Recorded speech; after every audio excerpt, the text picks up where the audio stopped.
Go to so many weird things going on. Got Trump guilty on 34 counts. So we're gonna open that up, talk about that. Any Trump fans? Anybody root for Trump still want to be president? Yes, sir. I'm probably gonna vote that way, even if he's in jail. Okay, even if he's in jail, you're still gonna vote. Okay. Oh yeah. I seen you got your hand raised, Dara. Trump fan?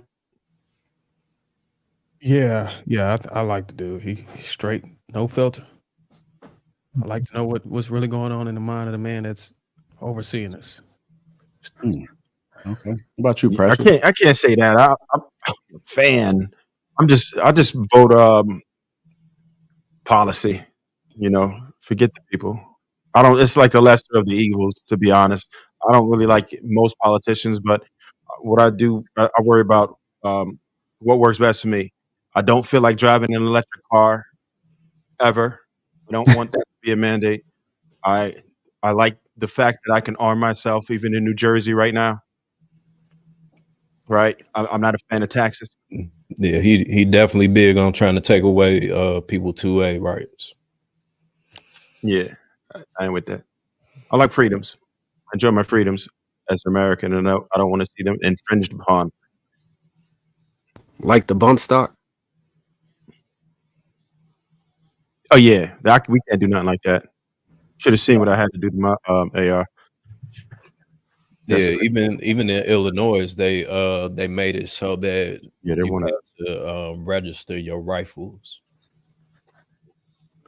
even though they already have rifles, which you know what I'm saying, which really didn't make sense. All right. Well, I see the Trump fans have spoken up, so we can really see who's.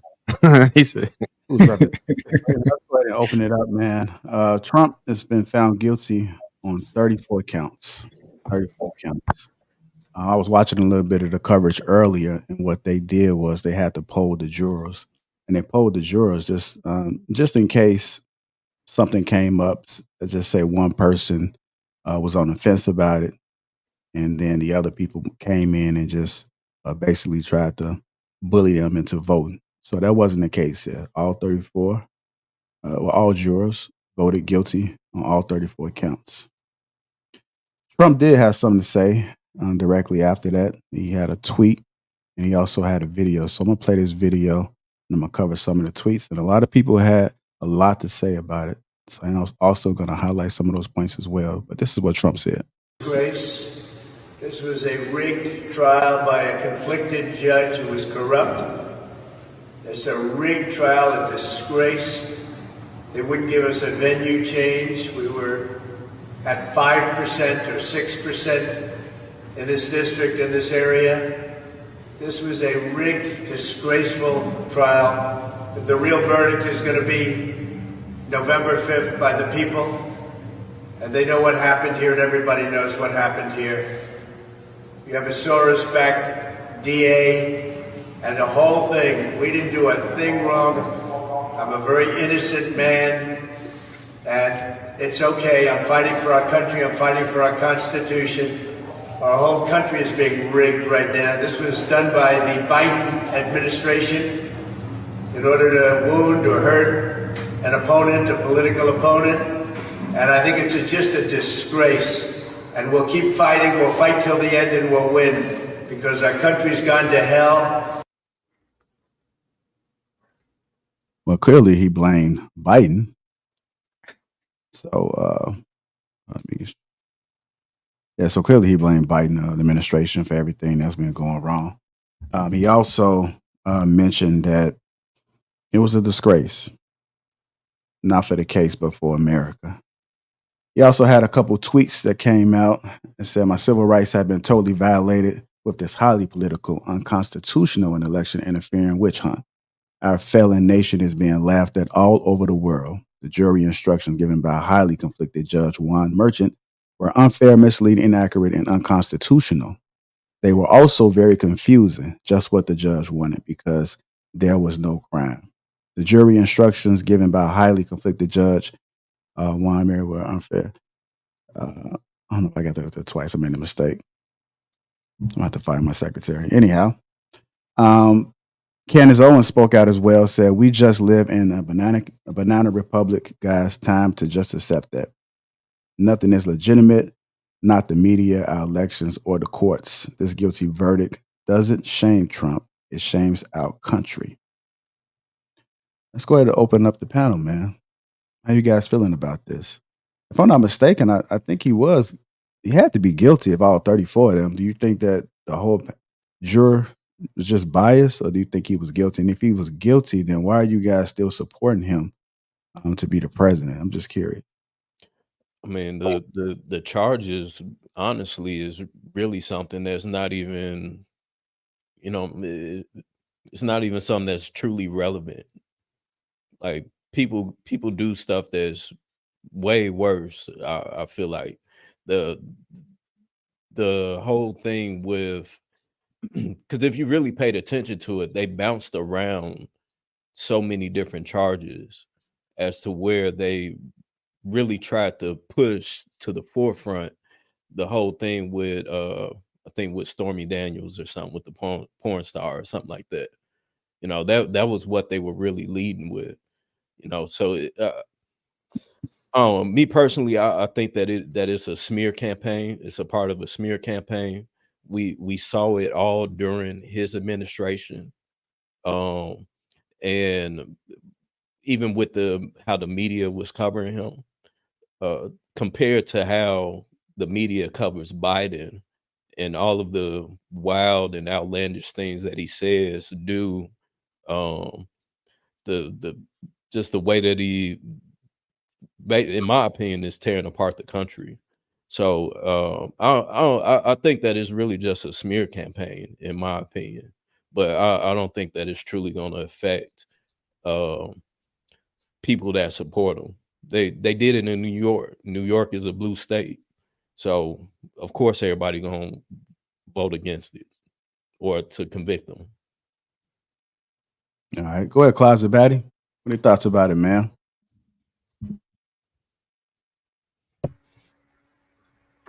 I'm not a Trump fan, so I mean, what?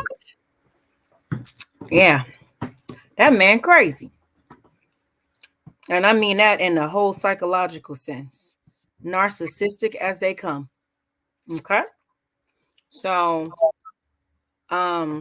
but it's sad because despite all that, I think that fool still might win. He does have a lot of supporters. He's real good with that mouthpiece. What? I get, as a business owner, I mean, I'm not gonna lie, it's real enticing, to see how some of the policies and stuff that he does support the business. Okay, that's fine. But the biggest problem for me with Trump is how he has this like uncanny ability to bring out, the sleeping races in America, and I think that's more dangerous and detrimental than anything else. So I'm just gonna have to pray that man don't get back in office, because I don't think it's gonna be a good idea. And by the way, I am all for electric cars. I'm just saying that right now. All for it. All right. Now. All right, she says she's for electric cars, but she can't stand Trump, and he's a narcissist. Manic genius, brother. Trump. This is breaking news to me. I wasn't actually following too closely on his trial or the counts, but I mean, it's been in the news for a while. Essentially, he's been corrupt. His business practices have been corrupt, and which is not a secret. A lot of people who make it to his level of success do things under the table, thinking that they'll never come to light.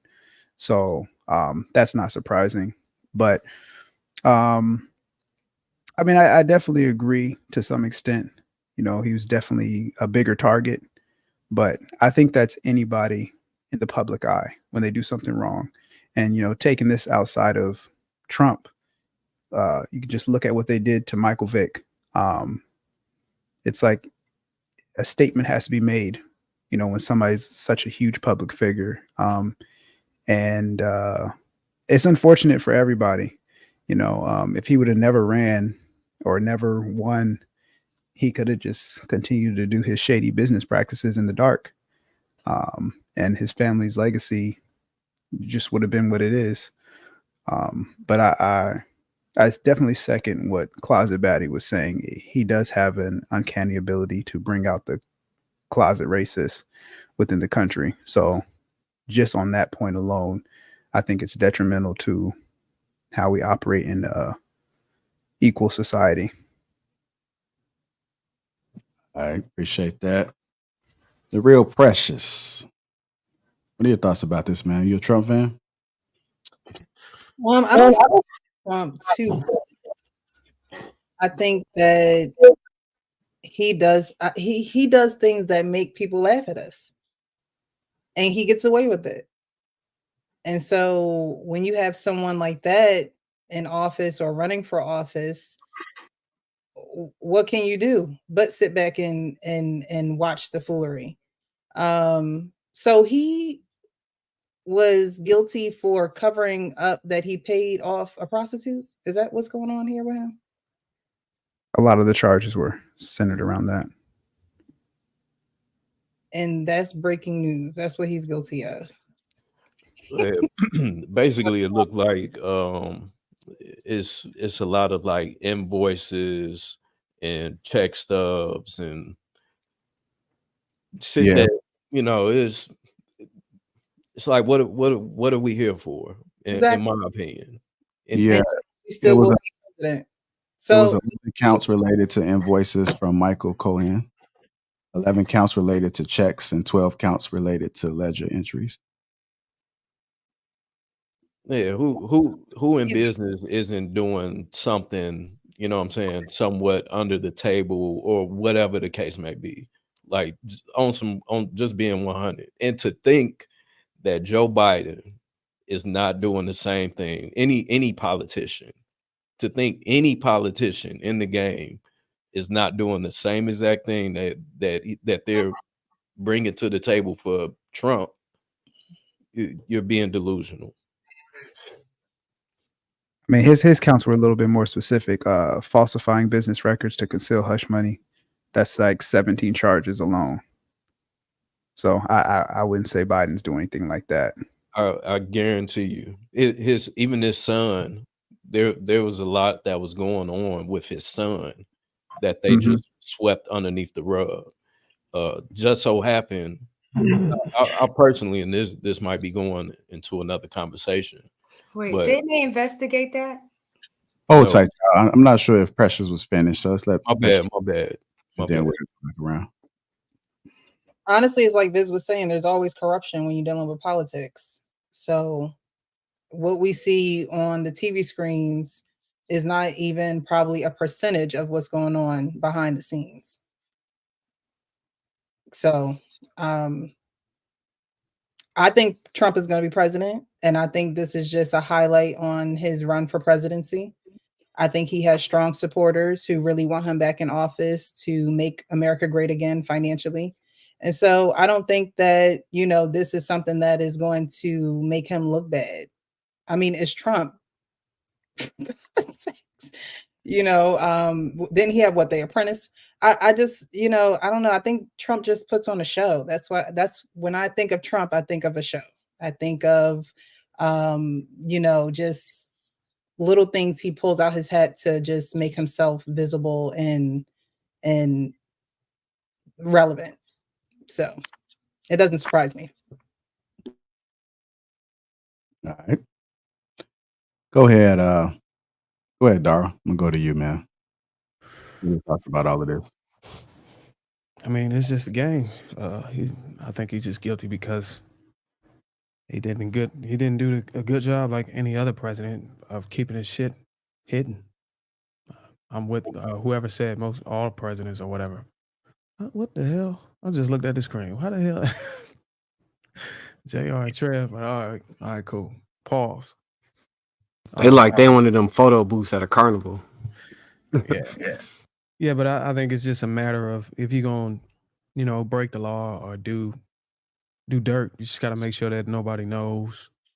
And I think, given Trump's behavior, his unfiltered personality, one wouldn't be shocked or surprised that he'd find himself in some shit, especially trying to go at the presidential position a second time. I think I'm willing to go on the record and argue that if he wasn't trying to go for presidential position again, nobody would be putting this amount of money and effort and resources into investigating him and trying to convict him. I think it's the game. It's politics, man. It's all a game, and he didn't play it right on this, so he's gonna take the L. I don't know if that's gonna affect him being able to be president. I hope not, but if it do, then we just gotta deal with whoever we get up in there next. That's all I can say. All right, go ahead, Miss Casey. Hey, you guys. Miss you, precious. Ow. Ow. So y'all, I agree with Darwin and Viz for the most part. I really haven't been following. Life has been lifing right now. I really have not been following the trial and paying attention. Been able to pay attention because I try to pay attention to politics just as much as I pay attention to everything else because it affects our lives, right? I don't like when people say I don't follow politics, but you're a grown adult, you have children, family, you live in society. It's something that we need to pay attention to. With that being said, this trial dealing with like covering up is almost like an episode out of House of Cards. Any House of Cards fans on here? It's the covering up of prostitutes and all that kind of stuff. I mean, I'm sure it's going on every day in DC, and not just by him, by countless of other politicians. Not to say that it's right. I'm not saying that at all. Please don't misunderstand what I'm saying, but it seems like a distraction. It seems like with everything that we have going on right now within our society, our children, our schools, all the different laws concerning our children and our schools, and which president supports certain things, it seems like a distraction in comparison to those big ticket issues that people are talking about. So with that being said, I don't subscribe to it. I don't know how this is going to play out.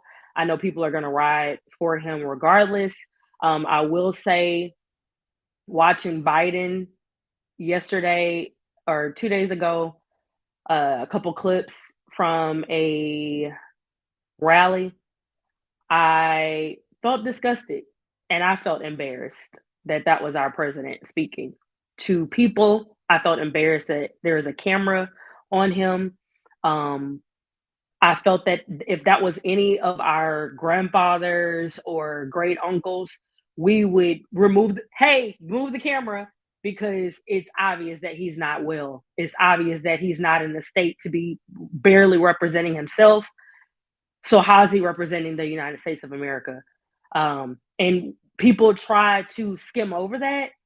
I can't. I wouldn't want him to be principal of my child's school. I would not want Biden. I would want to take my child out of a school if Biden was running the school. If he was running my child's elementary school, I would want to take him out. Right. Because it seems like there's no way he could be running it. He wouldn't be in leadership of that school. So I know that he's not running the country right now.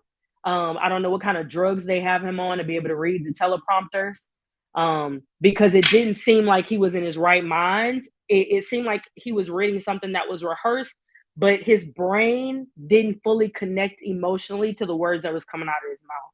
I'm just being real, y'all. Take it or leave it.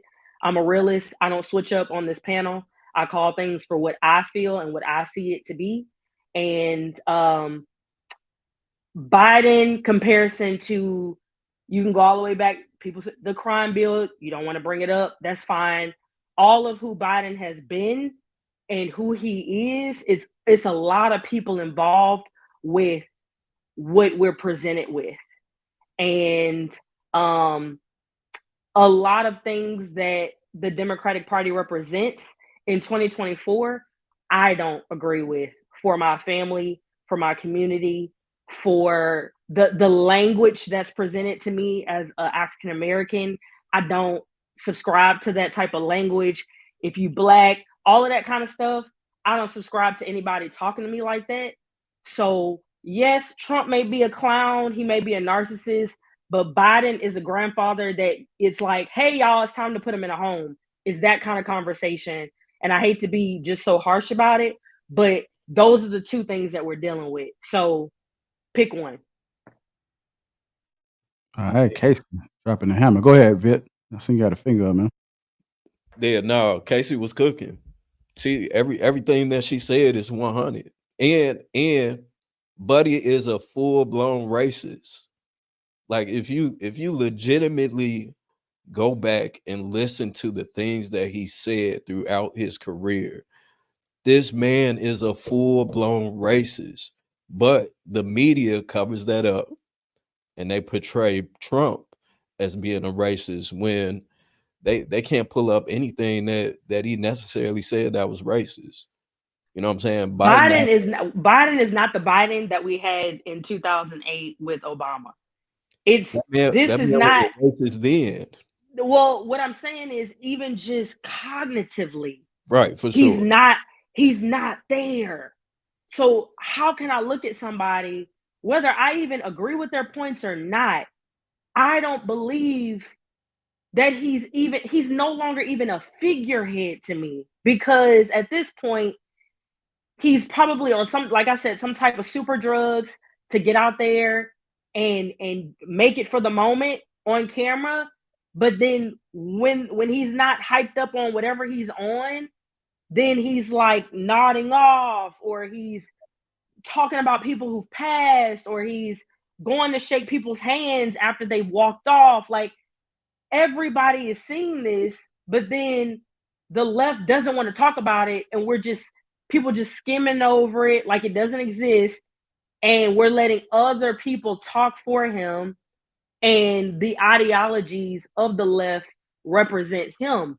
But if you're going to run for president, we're actually supposed to be voting for that person to represent that party. In turn, that party would be in charge of our country at that time. So if that person cannot represent that party, in turn representing the country, they don't need to be president.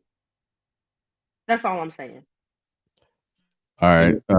I got a few more things too. It says there are currently no laws that disqualify a candidate from running for president if they're convicted of a crime. That was the question. And currently the only requirements are a candidate must be at least 35 years of age, a natural born citizen, and a U.S. resident of a minimum of 14 years. It says nothing about the impact of a felony conviction on a president's ability to serve. Multiple news outlets have expressed that Donald Trump's sentence will most likely not include prison time. However, currently there's no laws against running for president and winning an election while in prison or from serving as a president from prison. Donald Trump cannot pardon himself from the New York convention because it's a state convention rather than a federal one. Presidents are only empowered to pardon federal crimes. Last December, the Colorado Supreme Court allowed Trump to be removed from the primary ballot over 14th Amendment concerns due to conduct surrounding January 6th. The amended insurrection clause, the court found bars insurrectionists who have previously taken an oath to support the Constitution from holding public office. But the U.S. Supreme Court reversed the ruling in March, finding that Trump had to be restored to the ballot because only Congress can enforce the insurrection clause. The High Court's ruling resolved challenges to Trump's eligibility of office pursued by voters in several other states.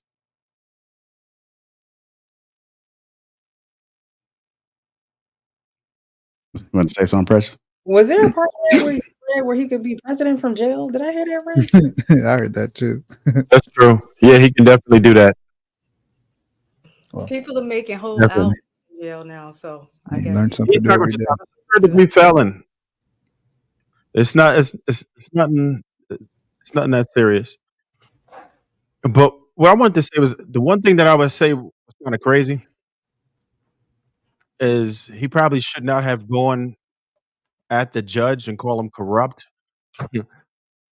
before sentencing because he's probably going to max you out.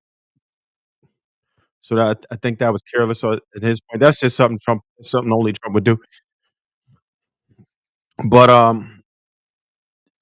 I heard a lot of people saying that he's racist, and maybe he is.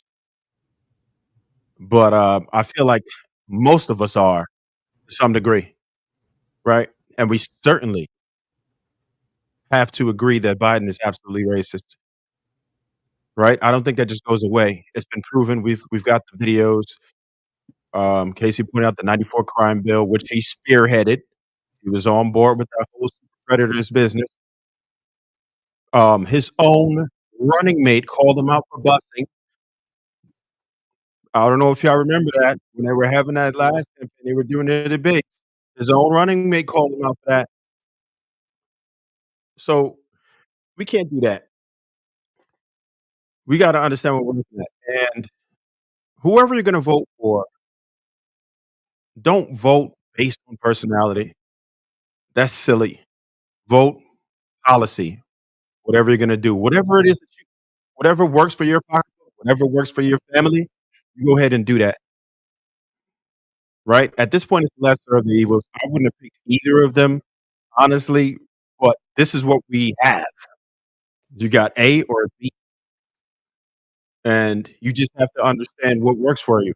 And once you start to really dig in and look at the stock markets, for what they actually are, see where you were doing better at, right? If you want to get taxed into oblivion, I know most of us are small business owners.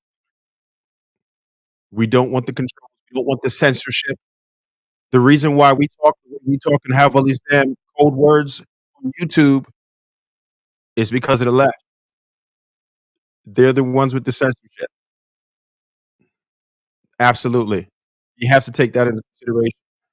Most of the inconveniences that we have, all that lockdown stuff that we found out that was completely unnecessary, that was all the blue states doing that. And the red states that didn't, which is fine. And a lot of small businesses survived.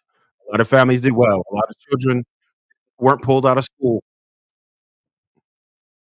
You just got to look at the big picture sometimes, and don't take it personally because neither one of them are really likable personally. So at some point, you got to think past that. And the most silly thing you can do is try to lock yourself down to a party, especially if you didn't do the research, especially if you don't know what their policies are. And just vote Democrat just because that's like your legacy. That ain't it. I don't feel like we should be locked down to any party because if you look at the states they're worried about, all the swing states, the people whose vote they don't know they have. The reason why we get nothing ever is because we've been locked down to a Democratic Party. Democrats for granted. Joe Biden said it. If you don't vote for me, you ain't black. That right there. Who the hell thought that was going to come off well? That's how he talked about it. Say it again, Trav. Taking it for granted. We ain't black if we don't vote for him. That's how you want your president to talk to you. That's crazy. The states that they're going to pay attention to, the people who they're going to pay attention to, the groups that they're going to pay attention to, are the people's vote who they don't know they have. If they know they don't have you, they give you nothing. If they know they do have you, They give you nothing. Let your vote be on the table. What is it that you're going to do for me? And you vote accordingly. Do not take it personally. I'll leave it there for now. All right, Trey. Go ahead, Mark. Can you pull up the link that I sent in the back? Yeah, give me 1 second. So this link is representative of their actual political position. So the policies that they're for, it's comprised so that it's very simple to see. So when you see on there, it says NF is no position found. NC is not clear, meaning they haven't shown truly that they're side on one side or the other. Pro meaning they're for it, and con meaning they're against it. Let's see. So what we got on here? Legal abortion. Appreciate you for sharing that. Yeah. So we got legal abortion. We got Biden for it, Kennedy for it, Oliver for it, Trump not clear. I think if I was to guess, I would think he would make that a states' right issue. Artificial intelligence, Biden pro, Kennedy con, not clear for Oliver, and Trump pro artificial intelligence. So I would think that so Biden and Trump would be pro all of this stuff that's coming down the pipeline with could be the removal of jobs. And it also could be the start of a new industry if they funded ways for people to be matriculated into being educated to work in the artificial intelligence field without having absorbent student right loans. The immigration thing, so path to citizenship, Biden is pro, Kennedy is not clear, Oliver is pro, Trump is con, so he would be against that, which would probably be a mass deportation. I can't say that's a bad thing because in Chicago it seems like we're being overwhelmed with additional non-citizen residents that are being pushed into heavily Black communities. And they're getting paid. I know you and Reese have talked about that one, boy. I know you and Reese have talked about that one. We haven't even got into it, but I know his stance. Oh, okay. Yeah. You need to. I know his stance. So then we got the student loan debt. I'm assuming this is student loan debt removal or forgiveness. So we got Biden pro. So everybody is pro that. So that's a plus. American socialism, everyone is con, except for Liver. He hasn't really came out. I hope I'm saying the name right. Birthright citizenship, the same. No information found. And Trump is against, which holds with his anti path to citizenship stance. So that's consistent at the very least. DC statehood. It doesn't seem like there's going to be a heavy swing issue. Death penalty. Trump is funny. He's pro. He the only one that's pro death penalty. I think in some cases people should be killed, so I can agree with him on that. No consistent. Wait till you get to felon voting. Okay. There we got public sector union. So Biden would be pro unions. Trump being a businessman, I could see him being con because they unions do not particularly fare well for corporations. They're supposed to guarantee livable wages and some type of livable standard with the way inflation rates work. Hey, real quick, just with it says that the defund police, and Biden is against it, but I could have sworn he publicly stated that he was for that when everything was going on. Yeah, he walked that back. He walked that back. He sided with the sentiment of it, but he walked back. And the police unions. Yeah, he walked that back. What we got? Recreational marijuana. Only person that's pro is Liver. Everybody else is not clear on their position. I'm thinking that within the next 10 years, recreational marijuana should be legal nationally. That creates an issue right now. It's actually unsafe for them to maintain it as illegal because the way the federal banking laws are set up, they can't store any of the money from the the drug trade in traditional banking systems. So it's like large cash deposits in certain places in ways that can easily be hacked, where it's like incentives for bank robberies or vault robberies rather. So I think that's dangerous. They really need to get that fixed. Reparations. Biden is not clear. I don't think a black person should be voting for him specifically based off of this. Kennedy is pro. No direction found on Oliver, and Trump is con. So for me, I'm more of a single issue, but I care about the other things, but I really care about this one specifically. So I will be voting for Kennedy based off of that, just going by what I care about as an individual. Lower the voting age. Trump is against it. What was that one that you just said, Marcus?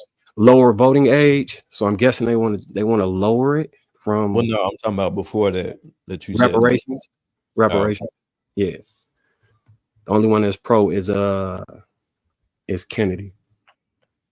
And you would think that the way that Biden is supposed to be garnering a black vote, that would be the one thing he was pro on. It's really a spit in the face of the people that because how do you run a campaign talking about racism and talking about historical injustice and be not pro reparations?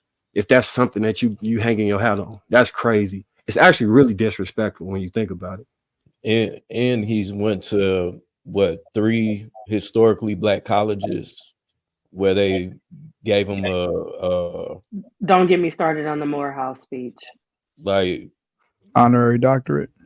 It's mind-blowing, and he goes there and talks about race. Yeah, it's us. We're the problem. We are the problem. I don't get it. Angry Man did a whole show on I think it was titled A Different World, about everybody in administration at Morehouse should be fired because they allowed Biden to come up there and coon for them. And it's just absolutely ridiculous. It's ridiculous. I'm sure there was 100 black men that could have did that commencement speech before Biden.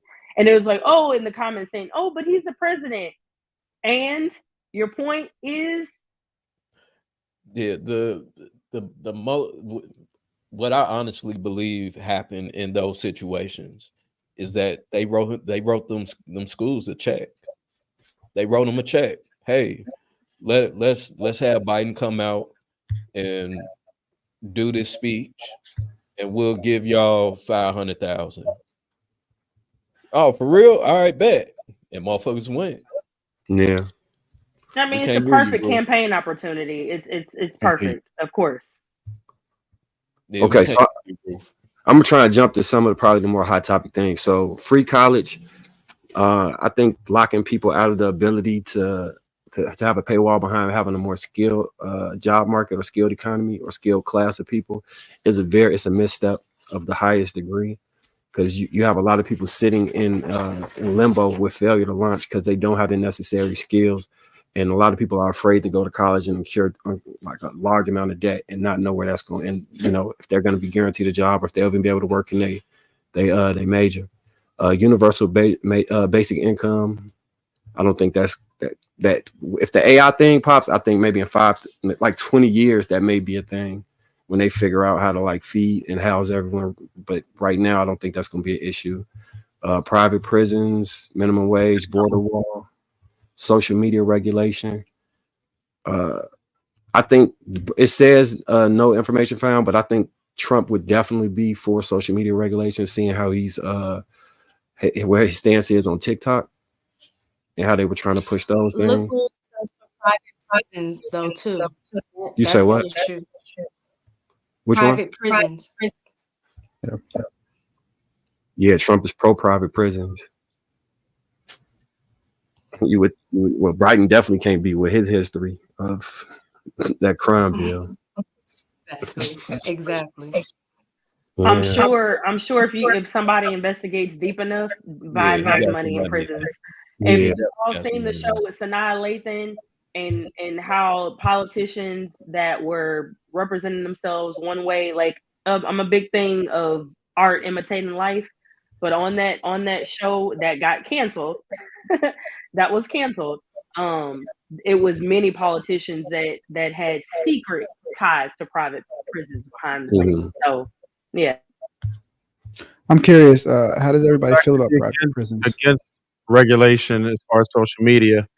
If you look into Parler, remember when he was pushing that, and you have to also understand how he was banned from Twitter, banned from Facebook.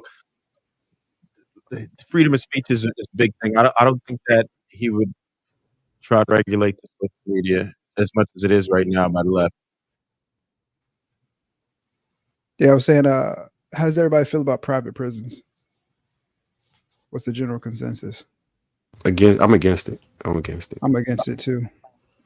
You shouldn't incentivize people.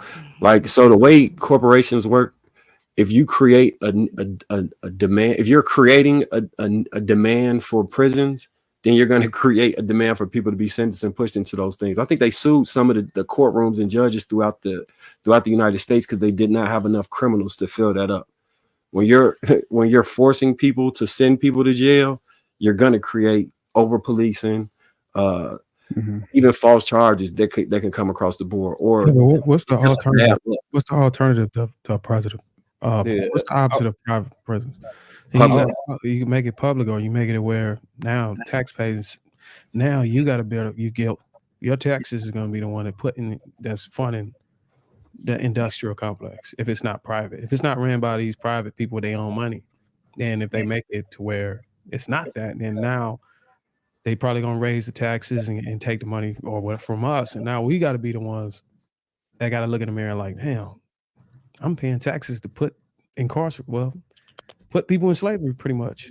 If you look at the Constitution, I think it's involuntary servitude when you commit a crime. Well, how about not giving those prisons tax breaks and actually tax them so then it can cover the cost of it instead of putting it back on us to cover the cost? Because a lot of major corporations get huge tax cuts, tax breaks, in regards to where we are having to pay taxes and they have the money to actually contribute to help cover the cost of some of that. So it's not as big of a burden on the people. Yeah.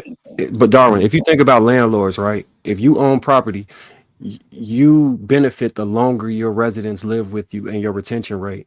If you have to constantly keep cycling people out, recidivism actually is good for your bottom line. So how do you get a transformational reform for the people that are incarcerated? And then you can price gouge and do all these type of weird things. It's just not a good look overall. We'll pay for it one way or another on the front end or back end. The part that I'm finding confusing. That's what I'm finding confusing. How could it be a profit if it's for private, but if it's public, we're paying the bill? If it's a profitable business, I don't understand what makes it profitable on one side, but make it a cost on the other. And that's why I'm asking. Like, what is the alternative? Because it's labor. Those prisoners are not just sitting there doing nothing. They do license plates. They make furniture. They do things to generate money for the prison. So when you incentivize that and making it, privatized, then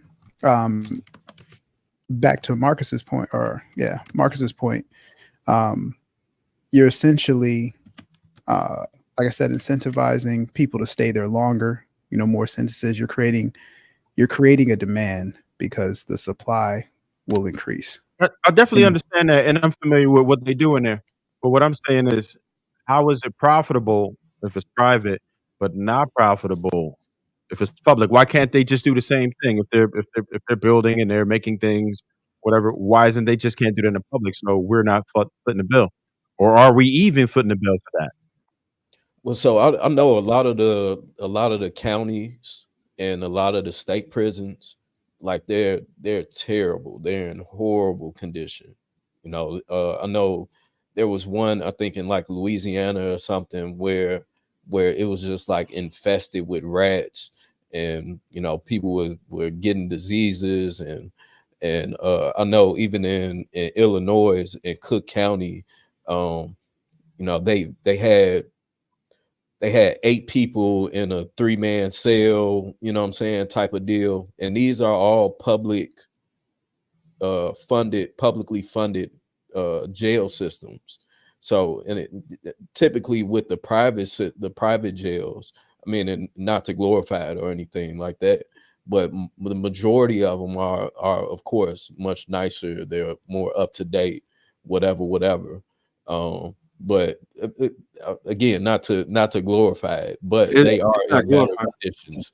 I think that's an interesting take from you, Biz, that you concerned about the conditions of the prisoners. I wouldn't have expected that. I mean, me personally, if you put yourself in that position to go to jail, then shit, hey, you got to deal what you got to deal with. You made your bed, you got to lay in it. So why would you want it to be in better conditions then, if that was the case? I mean, because it's more humane. You know, that's the ideal. Okay. Now, if it's people in there for white collar crimes or whatever, somebody in there for they got caught with a key or something like that, then okay, I get it. But if you're a pedo, rapist, something like that, hey, you go to the wolves. I don't for all I care. I think repeated pedos or PDFs should be able to be eligible for the death sentence. I think they should write that into the law. They should be castrated on the first offense. I do want to get some of the people that haven't spoken yet, and then we'll circle back around with you, Marcus, with the list. But we got Ruth and Mistaken. Who else haven't spoken yet? Everybody else spoken? Okay, go ahead, Mistaken, and then Ruth. Am I choppy? Nah, you good. Okay. I just did like a quick search just because I've heard this before in regards to prisons, is that even though they're saying they're private, they are getting a lot of government funding for building prisons. So we are paying for it anyway. Yeah. So just a quick search showed that they get contracts with government agencies to build the prisons. The construction operation costs, they receive government funding for that. They also get paid per diem basis. So based on how many prisoners they have, which is what Marcus was talking about, they get a set amount of money per day for each inmate that's housed. So of course you're going to be incentivized to have more prisoners in there so you can make more money.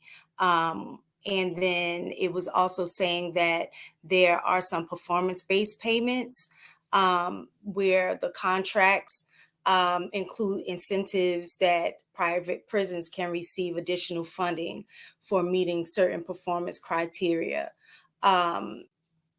Or providing, like if they do provide rehabilitation programs and reduce the recidivism rates, they get reimbursed for services. So kind of like what Marcus was getting at is prisons, just historically, prisons have never been good towards Black people in terms of not necessarily like Black people who actually committed crime, but finding reasons to ensure that Black and brown bodies now are in prisons for same crimes that our counterparts also partake in. So that I just, I can't get with that either. But just in general, just in general about like just Trump, it's just beyond me. It's so crazy that I'm sitting here hearing how hard everybody is going for this dude. And I'm not even saying go hard for Biden, because I'm just disgusted either way. I have to be honest. No, that's my take too. I'm not going for Trump. I'm saying both of them. Right. I've sat here on this panel, my own panel, and have been on a panel with some of you guys before, and have heard how hard y'all were on about women cutting up, about Black men cutting up and just how women should be moving this way and shouldn't be moving that way. And if based on what you guys have said and consistency with the past, if one of us was dating a dude that we know was about to got 34 felony counts, was we knew that paid a prostitute, covered it up, all of those things that we've heard about going on with Trump. And if one of us said, well, yeah, I'm about to date this dude. Yeah, he got 34 felony counts, but he's a good dude. You know what I'm saying? Y'all would be like, that is exactly why you guys as women end up in these situations, because y'all are not looking at the red flags. Y'all are not like, I don't know. Hold on, For mistaken. me, No, that's not true. Because if the me- woman was dating a man that was a billionaire with hold on, 32 felonies hold on. account, I didn't we would interrupt. tell them that I they're didn't doing a hell of interrupt. a job, and we promote that. Darwin, I didn't Hey, interrupt. Your 30, money. 33 So felonies, so it checks out. my point being is the accountability piece is killing me, because if this wasn't about Trump or Biden and it was just a regular conversation, I can almost guarantee that this conversation would be totally different. Now, It is where I'm totally different different. is, You're associating relationship with a please let me presidential finish. I Go ahead. didn't interrupt. Please let me finish. My whole thing is, if you are a person of moral or value or character, things that you say you truly believe in and you stand for, that's not going to change based on who you vote for. That's going to be Facts. consistent across the board. And that's the part that I think I'm having the issue with everybody. Like, everybody's talking about politics, and I'm gonna be honest, I can't stand politics. We were talking about this earlier in our back chat. I can't stand politics because nobody on either side is honest. Everybody's going to be in the best interest of which I had said earlier about protecting the interests of YT wealth, because that was the foundation that this country was based on, and is embedded in the basic fabric of American society.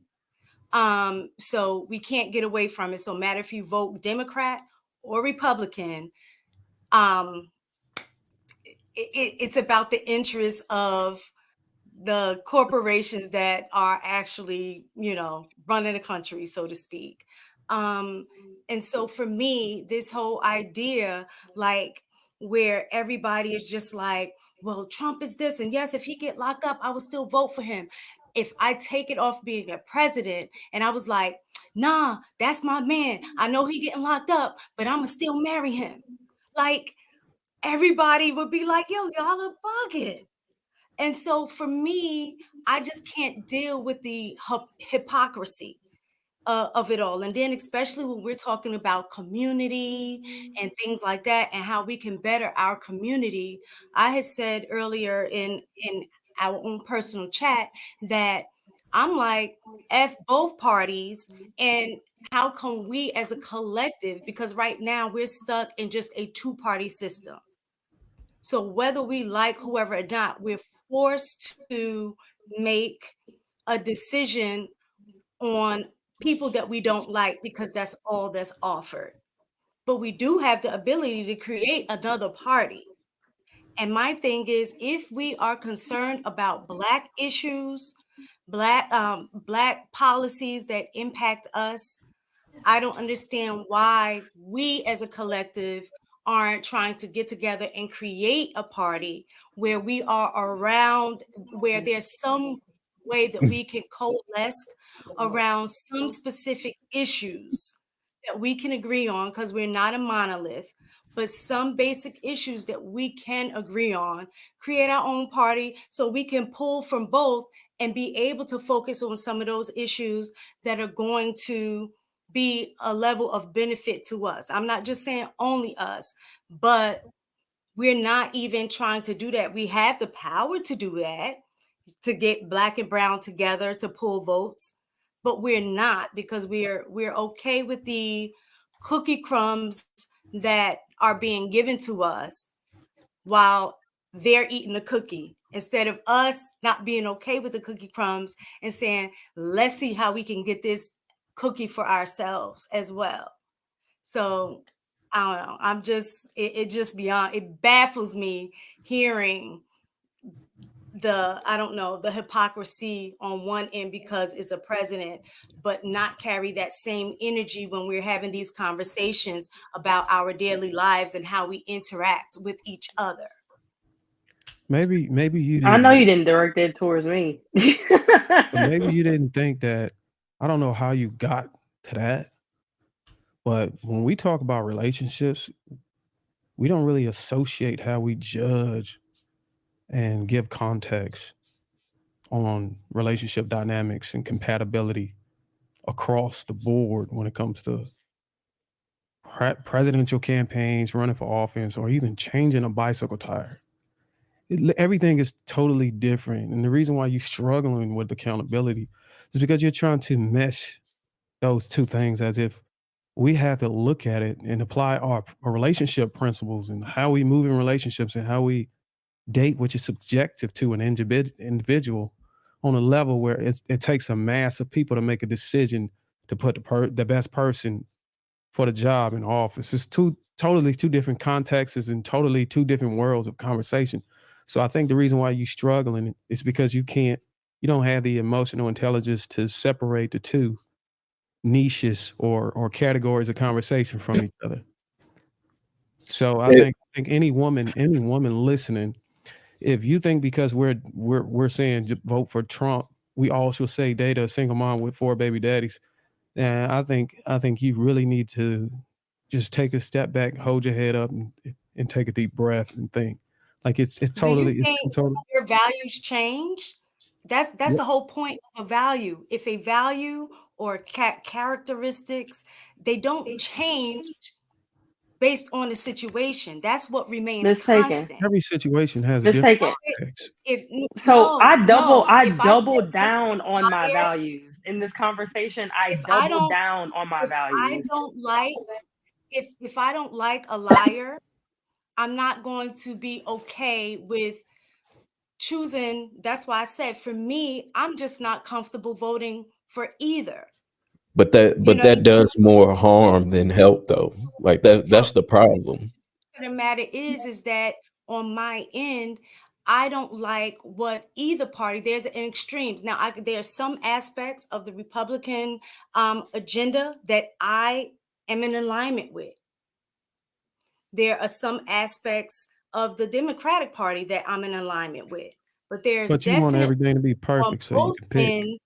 That on both ends, there is definitely something on the Democratic side and Republican side that are totally against my values in general.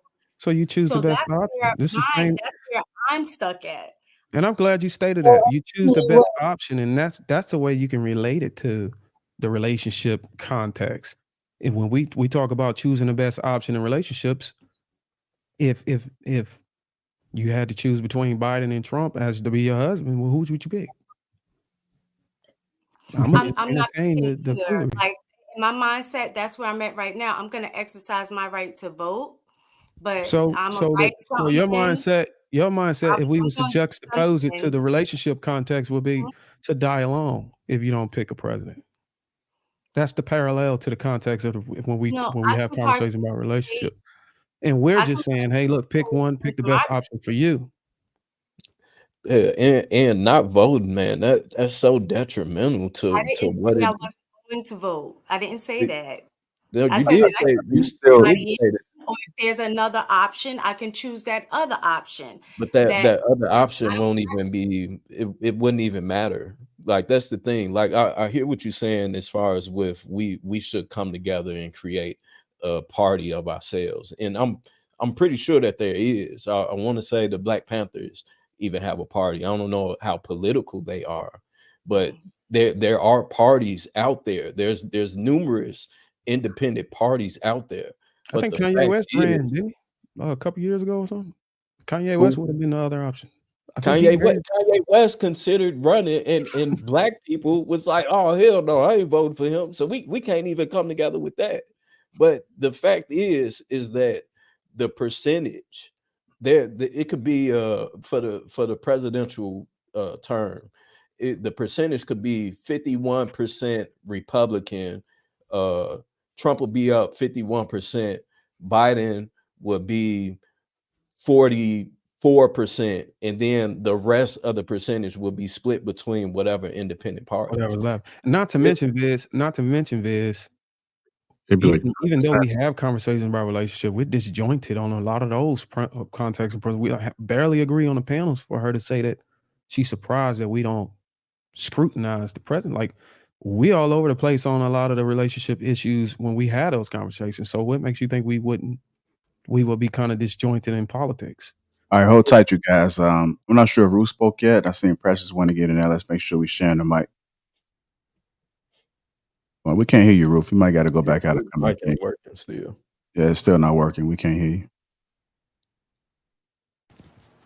All right, let's see if she get it together. You hear me now? Yeah, we can hear you. Yes. Okay. All right. So I would say this election is basically you have to choose between whether you care more about being Black or do you care about still being American as we know it. Because Democrats have like completely changed the whole game. The future is about to be totally different. I'm not in love with the idea of Trump and the racism behind it. But at the same time, it's like, do you see the bigger picture? Like, we're not going to be able to own property anymore going to Democrats. We're not going to be able to do a lot of things, a lot of the policies. They're throwing policies like every single day to like mess up the American way of living. Now, we're not on top of the world, but I mean, we kind of are. But we had so much room to grow. We had so much potential, and it's like they're destroying all of that. They don't care about somebody just dumping a lot of people into the system and ruin it for people that's there. How can you trust a government that doesn't care about you and you got to pay for all these people? You see what I'm saying? Like, we do care about immigration. Like, it's very important to my family. Like, my family is, but the way they did it, like, how you going by what Trump does? You know, I'm sure we know a man that paid for a prostitute. I'm not saying it's not, it's a great thing, but I'm just saying, like, that's what they could find. I thought it was going to be some big, like, conspiracy. He got gold under these towers. Like, he stole from the country. He didn't even do none of that stuff. Like, look at the big picture and take your feelings out of it. Like, but these people are coming together and literally throwing us to the wolves so they can win an election. That is so corrupt. That is so crazy. The voter fraud that's going on. Like, they're trying to take away like your ability to own a car. They trying to put y'all in a 15-minute city. You can't be in your city no more. You can't leave. They're gonna try to tell you how much you can fly and how much you're gonna travel in the future. This is what Democrats are up to. And they're just throwing policy after policy. So I'm sorry, like, I really don't hear what Trump is saying right now. I had to deal with the same racism that y'all said y'all want to stay in this country for. I'll deal with it. We know what it's like being with Trump. We know what it's like being with Biden. And it is way worse with Biden. And we know that. So we got to move our feelings out the way. And yes, we do. I feel like this election is like it's a wash. It's too late. Like, we have to start paying for our own politicians if we're going to talk about we're going to do something and we're going to start another party. We don't want to distract. Even if we start another party today, it's not going to affect this next election. So we got a lot of problems, and it's because the Democrats are coming together and they are turning a blind eye to everything that matters. Your daughter's going to be in danger. Can't go to the bathroom without a man going in there. A woman that's playing basketball can't even. Man. There's so many things that they're doing. Even I saw something where she was like, I can't play this game anymore. We trying to act like it's okay that we're letting our kids get hurt over these pedos. We're saying it's okay. Like, it's a whole bunch of people on the same page. I've never seen unity like this before in my life. And we over here acting like, oh, well, I've been voting Democrat my whole life. Listen, if you want to stay, have the abilities, the rights, and everything that you have now, and 20 years from now, if you want your kids to, y'all better start getting together, because we're the only ones that can make a change. And the other thing about the insurrection, I know it's like wrong, but at the same time, when I thought about it and I sat there and I was like, wait a minute. So he's the only one that proved that there's a threat that could happen. He's the only one that showed that if y'all keep messing with us, it's a lot more of y'all than the elite, right? So they need to know that consequences can happen. So if you think about being in a whole war, that wasn't a war. That was just something happening. And now they're like, you know what? We're shaking in our boots. We don't know what to do. We don't know what to do. You letting people get away with things too long, they're gonna run all over us. And that is exactly what Democrats are doing. So no, they want Biden in there so they continue to do whatever the hell they want. I never seen so many laws changing everything. Like, I'm a real estate agent. They trying to take away commissions. They trying to take away everything. Wait till they come for your job. They're going to do that. They want to do AI. They want to do CBDC. They want to give you $2,000 a month, tell you where you can go. They're going to have one money. The dollar's going to go to nothing, and they're just burning money. Talk about it's the grocery store's fault. Like, we got to wake up. This is what the Democrats are doing. So we got to stop with the whole, I don't like Trump. I don't like his attitude. Well, we like Obama, and you saw he did nothing for us. Matter of fact, he stopped the progress that was going on in Africa. They used a black man to kill more black men. Yes. So they're going to keep using us as puppets. When they're going for Trump, they use a black person. Where you going to see that it's the system? So we got to stop voting for the system. We gotta do something different. When they zig, we zag, and we gotta come together and strategize. Whether we not gonna vote at the same time, whether we gonna all vote Republican, do something different, black people. If we do something different, like we already lost, we might as well vote for Trump. Why not? That's a loser. That's a loser mentality. What'd you say? Hey, but even with the hold on, y'all. That's a I know Precious been waiting. Let's get Precious in there, and then we'll go ahead and swing it around. Go ahead, Precious. No, I'm good. Actually, Bruiser and Marcus covered it about getting out your feelings and comparing it to a relationship, because politics, I feel like corruption comes with politics. There is no separating it. There is no separating. With money comes, certain decisions that you have to make. And most of the time, those politicians are going to make the decisions that are in their favor, not necessarily the people's. So they covered it. So that was good. Hey, real quick, even with the insurrection, right? This, if you really look into it, like they literally let them inside. Like they let them people inside. Somebody apparently left a door open, and that's when everybody flooded in. You know what I'm saying? Like these things are calculated. They understand, and I think people forget. Like we really have to pay attention to the fact that this is all is smoke and mirrors, essentially. What's going on just with Trump alone? Like even if you pay attention to the coverage that was over him while he was in office, and even when he got out, compared to the coverage that we see on Biden. Like it's literally a smear campaign. One of the there's a saying in politics of where you never let a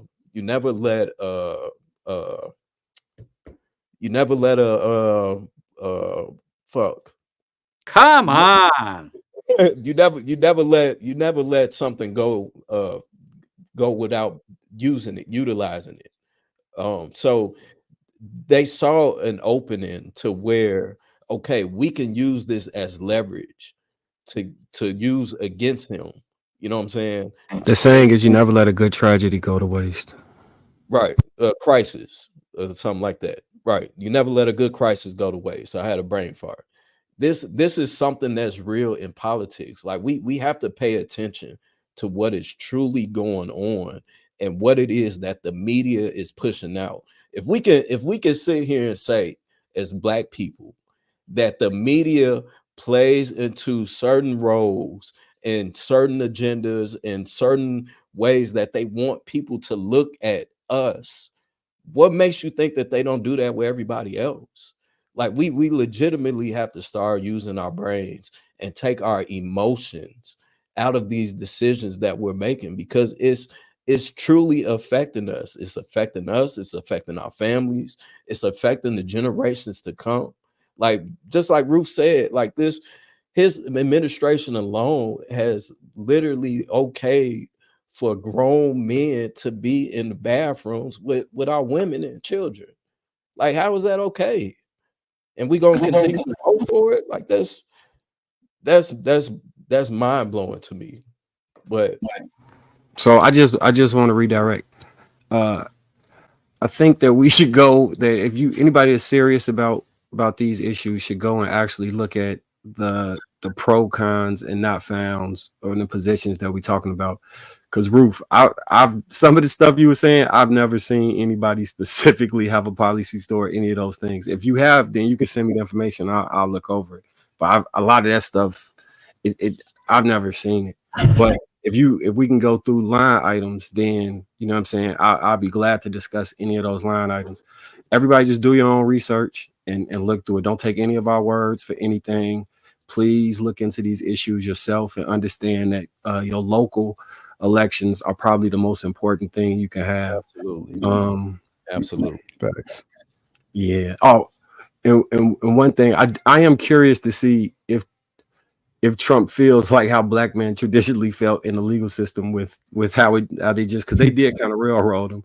I wonder if he feels like how we feel going into that box. You're saying that's why a lot of black voters are starting to swing his way, particularly black men, because they're feeling like he's making it as if he's being disenfranchised right now, right? And whether he really feels like that or not, I mean, that's debatable, but a lot of people are starting to relate to that, and that's part of it. So if you've been paying attention to the polls lately, Biden's vote amongst black, particularly men, because black women generally they were in the high 90s as far as Biden votes.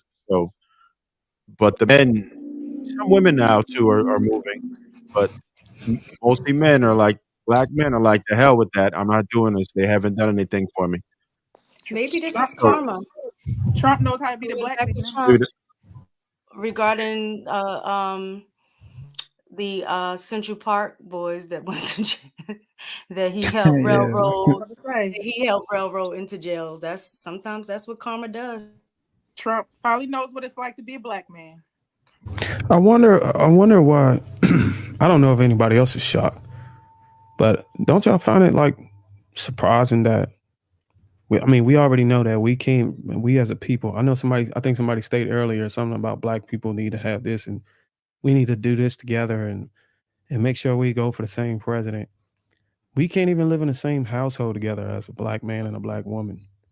And I'm trying to figure out, why do we think we should be voting together for this? We can't even sleep in the same bed, but we want to find the same ballot. Like, it just don't make any sense to me. Like, we don't see the eye to eye. And I think before we even scrutinize each other on who we want to vote for, we should first look at our own doorstep and like, damn, do we even love each other? Are we even displaying that our women are the most desired, or we can even get it together at home before we even think about, hey, I'm surprised you voted for this. Like, why wouldn't you? I won't even marry you. You get what I'm saying? Like, you're at least desired in this state, and you worried about what I do with a ink pen. So I think we need to take a step back before we scrutinize each other past the household. Yeah, I hear you. Darwin, are you married? How long you know me? Can you answer the question? Are you married? Yeah. Yeah. So you're a prime example of a black man and a black woman sleeping together, married in a household. And I'm sure you guys agree on a lot of things, or she wouldn't be your wife. So it's not that we can't agree. It's just that we don't all agree on the same things. And that's expected. And that's not just a black thing. That's not a white thing. That's not an Asian thing. That's just reality. We're going to have different values, as Miss Taken spoke. And I actually agree with her. I don't necessarily vote solely on policies, because I feel like I'm going to be good in any system. You know, if the policy changes, I'm going to adjust and I'm going to be good. I can adapt. So I really base my vote on the character. And I understand that these presidential candidates are essentially just puppets. So hey, it is what it is. Maniac, are you married? No, I'm not. Do you have any children? Yeah, I have a son. Are you not looking to create a stable environment and lifestyle for your son? Oh, absolutely. I've created a stable environment for my son. So and I asked that because you said that you don't vote for policy. So what exactly are you voting for? I vote, I told you, similar to Mistaken, I vote on the values and the ethics and the morals. So if I see a candidate who's being put as the front runner of what's on the ballot, I have to see who they are as a person and see if I align with that. And unfortunately, I don't always align with everything, even the people I vote for. But, it's the lesser of two evils. And there's certain things that just these candidates, I actually do watch the debates, and, how they respond to certain issues matters to me. So my vote can be won based off of the conversation. And my son he's going to be great because, like I said, he lives with me. He's in a stable environment, and I have assets.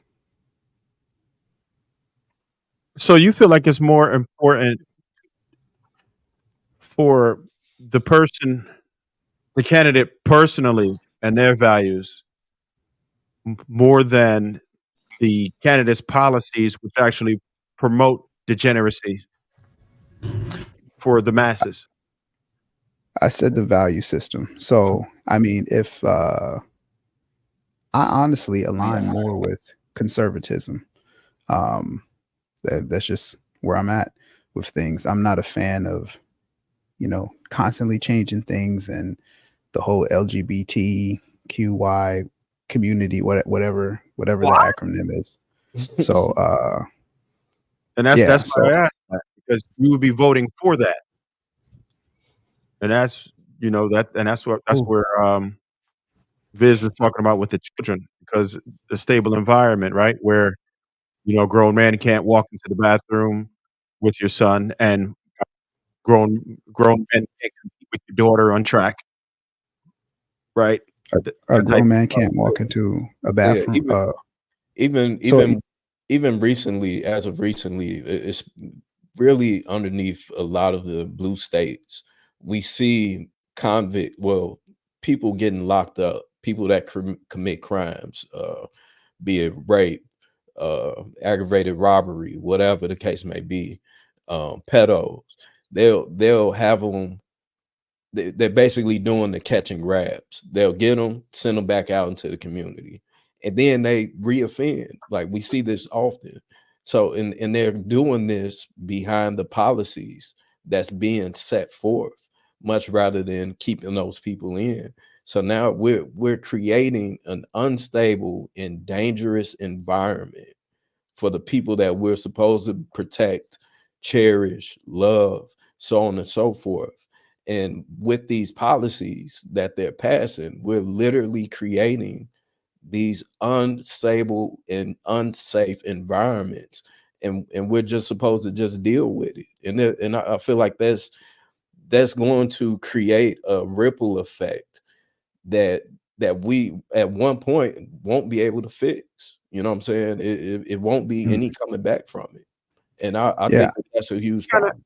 See, I just don't assign the policies to one specific group. I don't assign the policies, oh, this is Democrats doing this, or this is Republicans doing this. Like, the states have a lot of power. So if I'm in a state where they want to change all the bathrooms to where anybody can come in, then I'm one of those people where I have the resources. I'll move.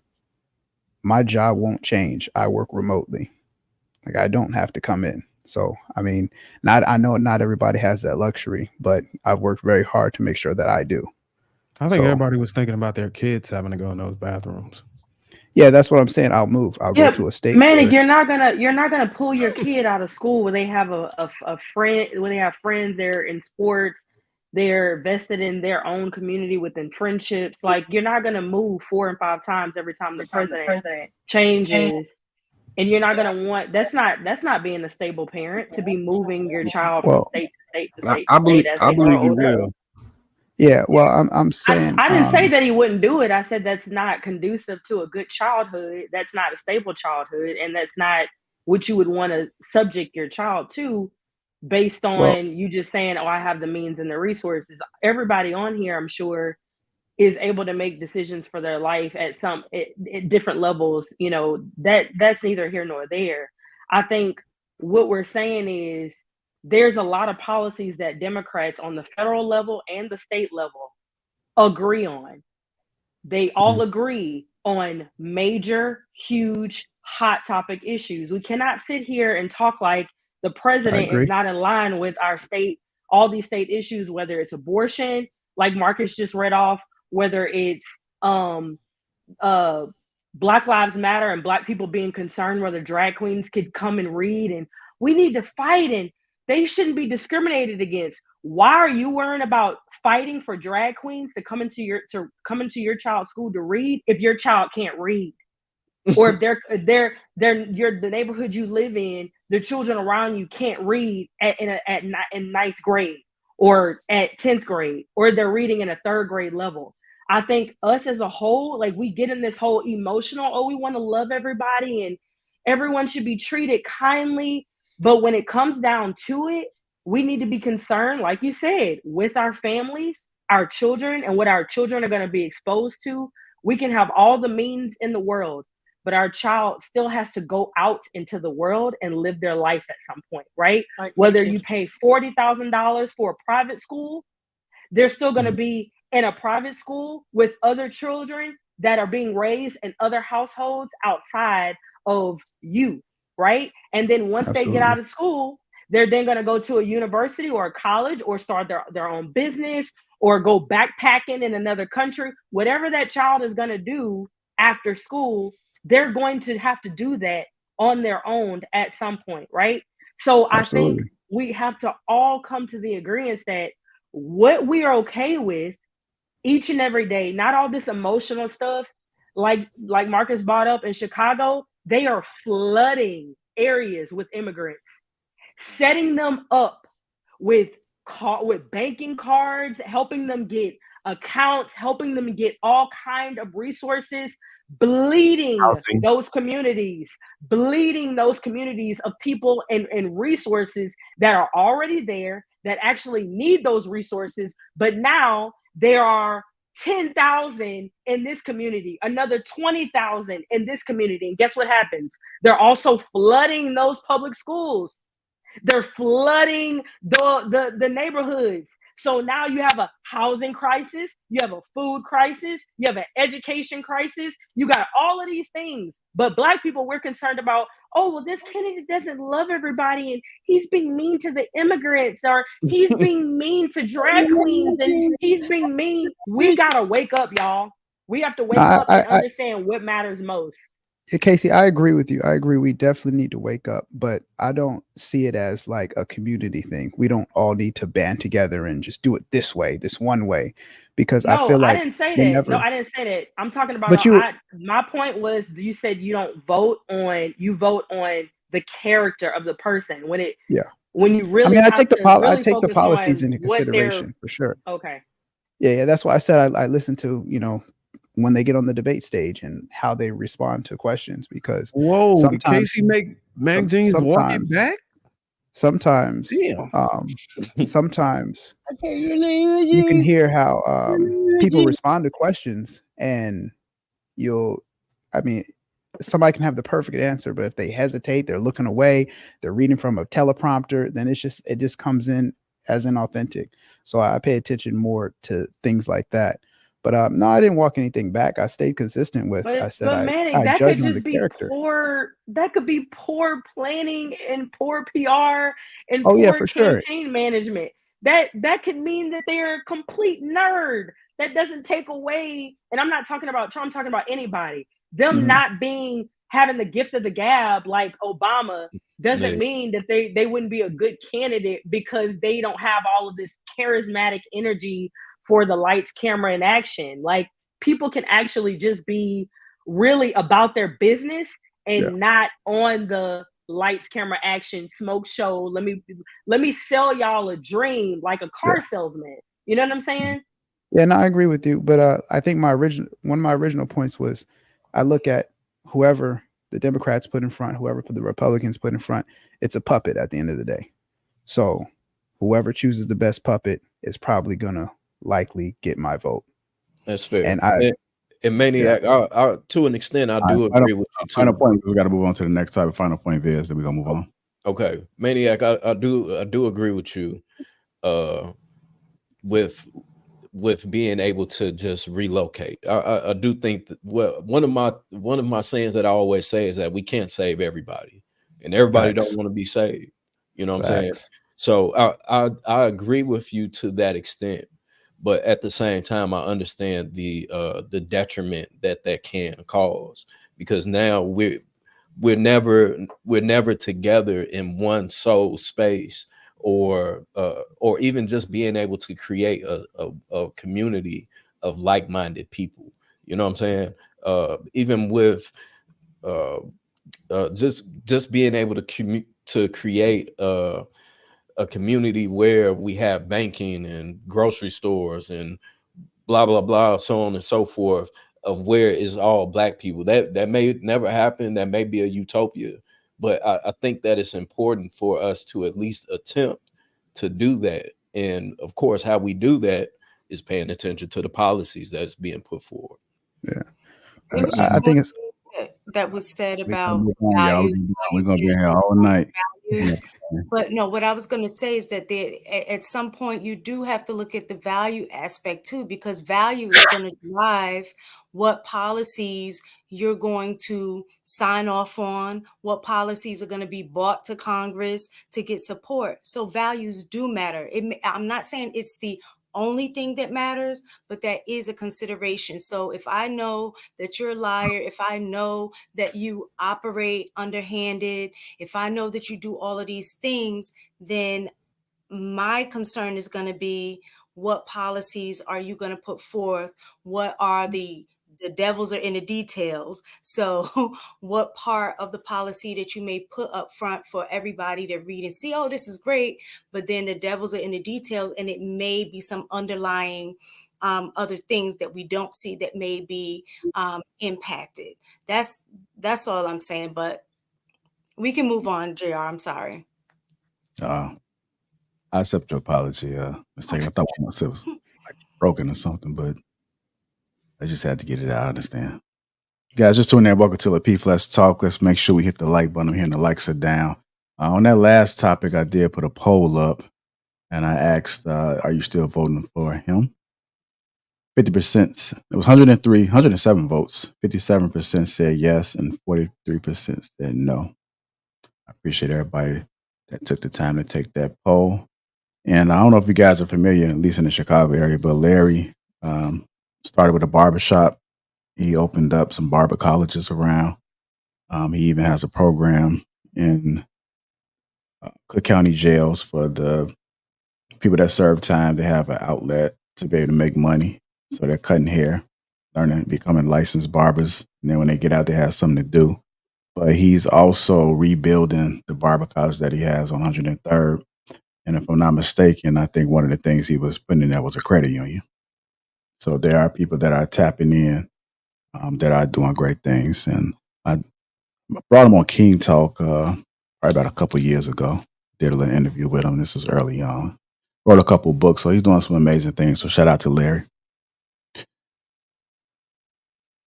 Also, if you guys put father for the Sure Man, at 50% off.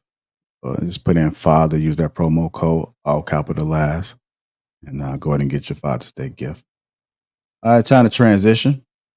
I see some people are real passionate about politics, and some folks are not.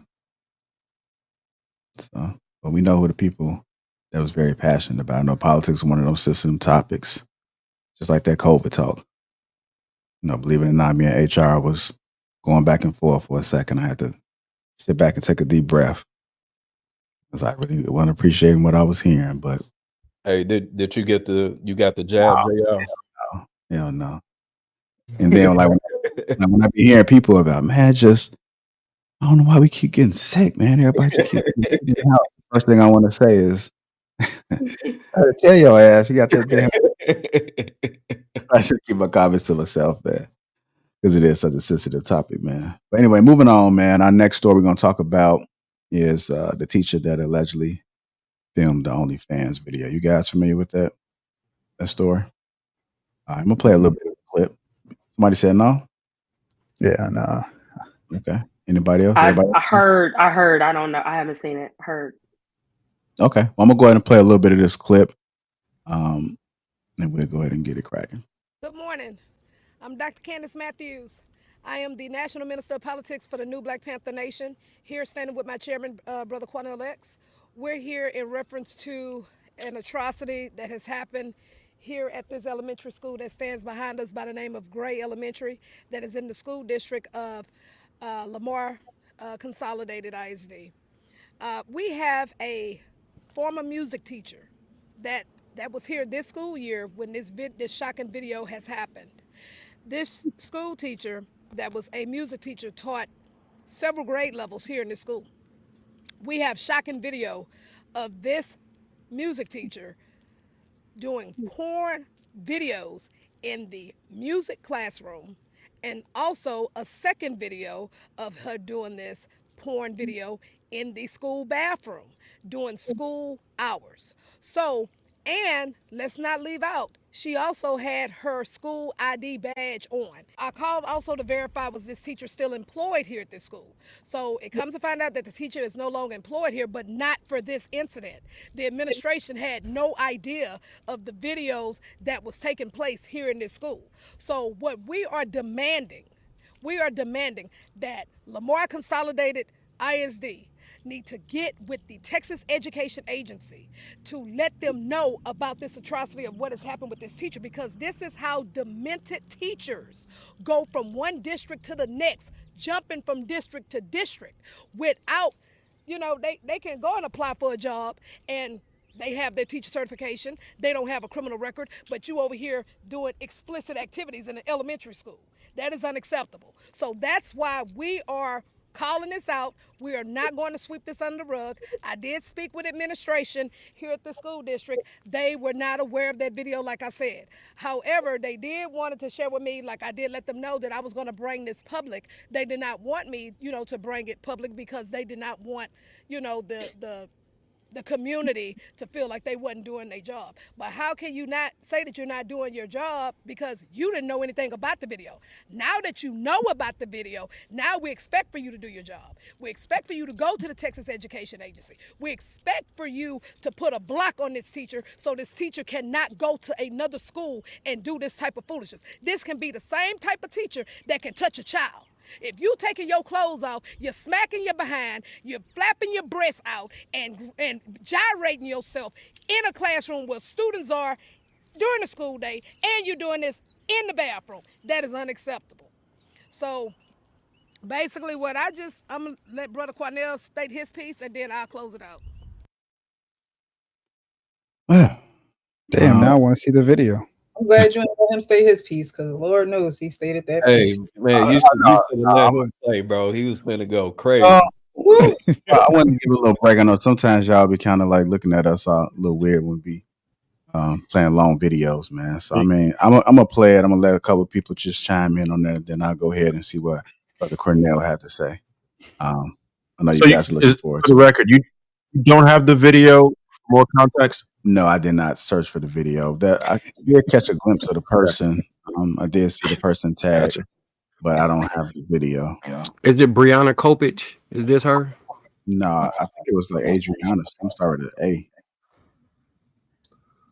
But anyhow, while we're researching that, but the people that are interested in seeing the video, we'll go ahead and see if we can retrieve that some type of way. I know we have a lot of people like the internet surf on here, so just put it in the back chat and then we'll see what we can do. I'm gonna go ahead and start with you, Closet Batty. What are your thoughts about what you've heard thus far? We did have a discussion about the guy getting his hair taken down. Here we have another situation. It's not similar, but it's inappropriate activity that seems to be going on. And the question that I really have is that when is enough is enough? Because a lot of people is giving a pass and see anything wrong. But I'm on along the lines that teachers need to come and just do their job and get the hell up out of there. That way, they don't put themselves in unusual situations, and then that way the children are not exposed to things that they don't want. But what are your thoughts about it? I agree. When you decide to go in certain professions, I mean, I feel like you give up, you have to give up a level of, I don't want to say freedom for lack of better words. Ooh, what alarm is that I got going on? But you kind of give up a little bit of your freedoms. You got to be around somebody else's kids. So you got to be an example outside of that. That's exactly why, now social media and other things are coming into play when you start working. You got to be careful how you represent themselves. If it was my kid's teacher, I'd be pissed. I mean, not only, are you're doing pornography, you doing it on school property. You got your badge on. Like, I mean, that was just out of pocket. Yeah, man. I want to see the video though. I want to see what she was doing. What they call pornographic. Hold on, did somebody find that seal? Oh, that's somebody had a link. Why do I want to see this video so bad? I don't know. What is considered pornographic? Was she just twerking? You know how people are. She could have just. I mean, that's appropriate. I saw a couple clips of it, y'all. Like, well, a couple clips of one of the videos that they were talking about. That's why I didn't really know the whole story, but she was like opening her shirt, taking her breast out, like moving them around, dancing. Then she took her pants and her underwear off and was leaned towards the camera, almost like that. She was like mooning the camera. One of those types of videos. She about to be rich, y'all. We do know that, right? She ain't gonna need that teacher job no more. Ooh. I mean, this is not the only time we've seen women in social media just acting a damn fool. I don't know if it's desperation. I don't know if she lonely at home. I don't know what it is, but to have a teacher in the classroom, it'd still be wrong, but it'd be one thing if she was at her home.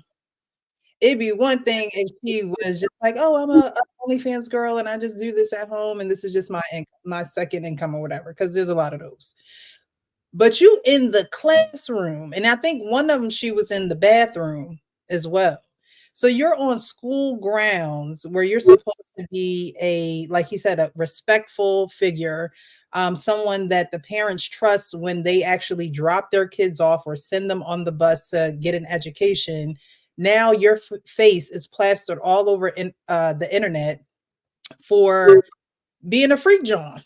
Like I just don't I don't understand it, because in one sense you want to have this profession of a teacher, and then in another sense you want to be a OnlyFans. I can't even call her a model. She didn't even look like a model. She just was a woman on OnlyFans, shaking her boobs and putting her behind in the camera. It's just, today's women have no shame, they have no class, they just don't care. And it's sad to see, because now you have these administrators or whoever that woman and man was. The one was an activist, I'm not quite sure who the woman was, but you have people that are like, okay, now she has to be banned from the district. And when you get banned from the district, it's just so embarrassing. You don't care who you're representing, you don't care who you are making upset in the district. It's very selfish and it's very just distasteful. I think I don't think she should teach again ever in any district across in any state. I think they just need to revoke her teaching licensing. And if you want to be an OnlyFans model, that's what you're going to be known for, but not off the backs of the education of the children that people send their kids to go to. I think it's very disrespectful. And like the lady said, it's just, unfortunately, I don't feel like this is going to be the last one, because again, today's women are being raised on social media and they think that making that quick dollar is what's going to make them happy. But in the end, it's going to be your demise. It's going to be what ruins you. And I don't think women think long term like that. And it's sad. It's sad. All right, go ahead, Ruth. Yeah. She's disgusting. I think you guys are correct. It's just you just don't even think about that's other people's kid. Like what I fear is that somebody's going to start retaliating against these, women because if I catch you on the street, you know what I mean, and you did something, crazy around my kid, it's going to be a big problem. So somebody going to be crazy enough to do it. I'm not threatening nobody. I'm just saying you can't be too careful with people kids. You know how many clearances you got to have to like be near a kid. You can't touch kid. Like nothing can happen. And you guys are taking that for granted as far as the teachers are concerned.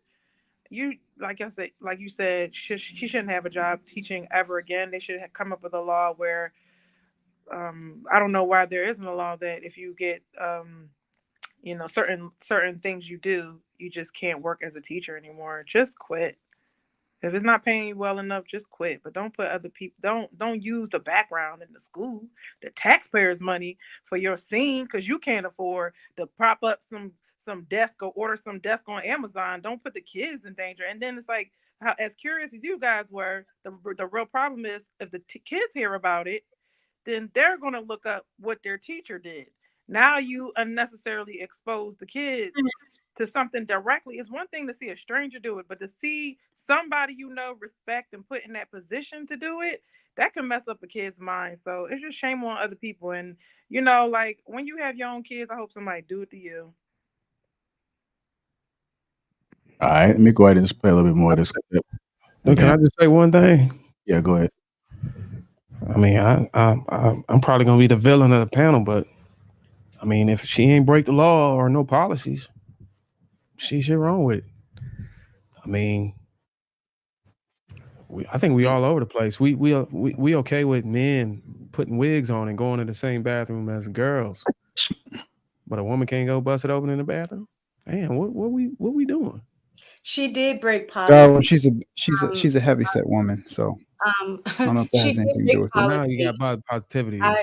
I am an educator, and part of the process, and we go through this every single year, about revisiting our guidelines in regards to ethics and about ethics and stuff as it relates to your position as a teacher, and it speaks to various things of what you can and can't do. And so in regards, she may not have necessarily broken the law per se, but she has broken the ethics aspect of what we have to adhere to as an educator. Yeah, I'm gonna need to see that in writing. You can't go on social media and privately film yourself. I think if it's an issue, that need to be literally written in black and white. She was in a public school. It wasn't private. No. The bathroom is private. Somebody could have walked in on her. No, man. She locked the door.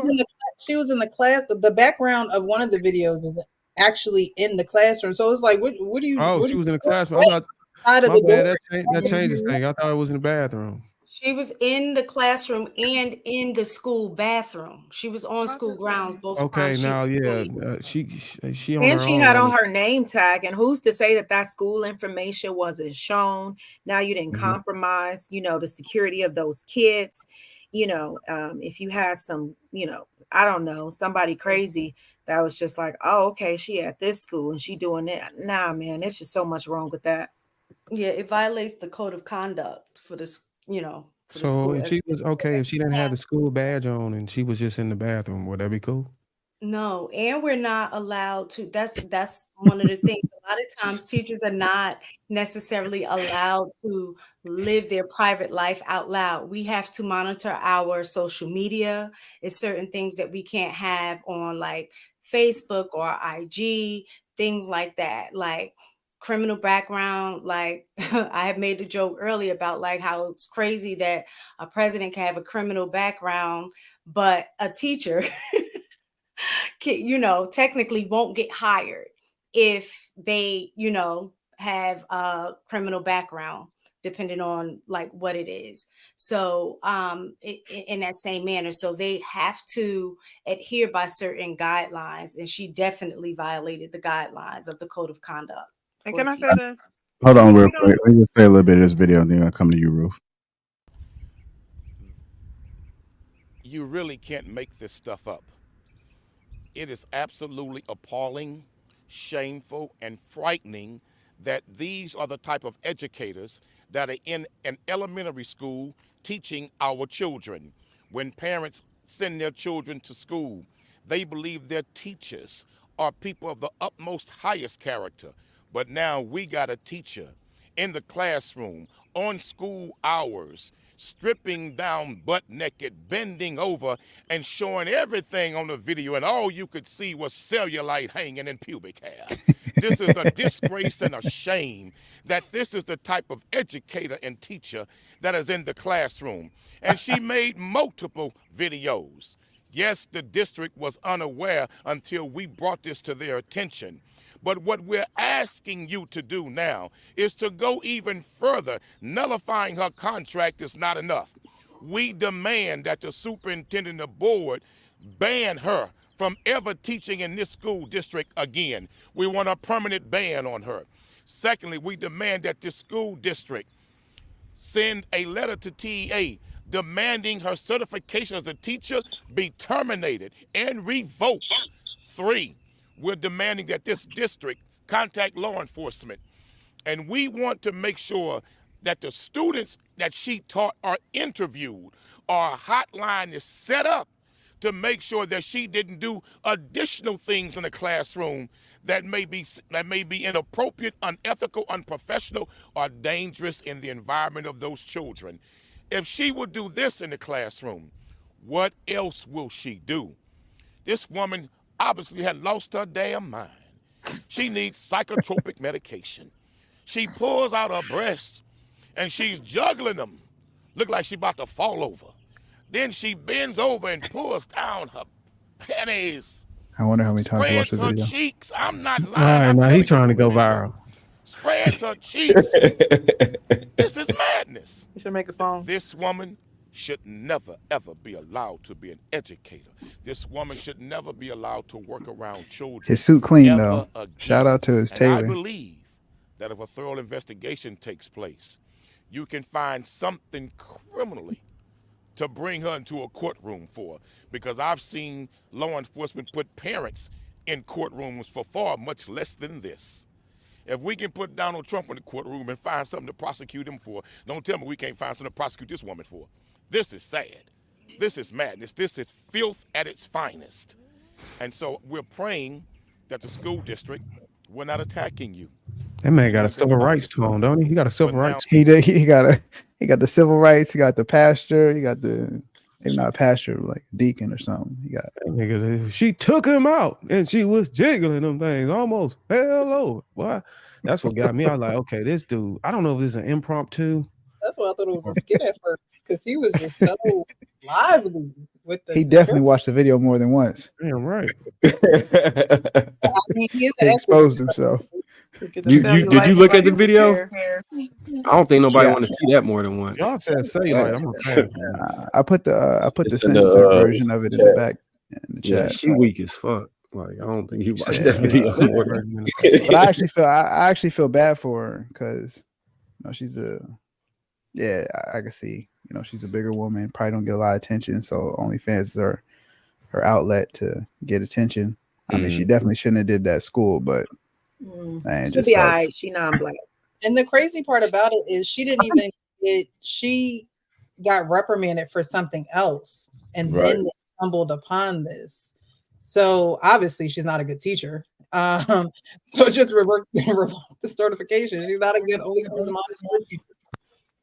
Who would look at her and porn to even find her is what I want to know. Like you got to be in a niche porn site. You got to be in the depths. I'm wondering how they got the You know what it video. is? Though. I'm wondering how they found The out. reason why Not she- to school.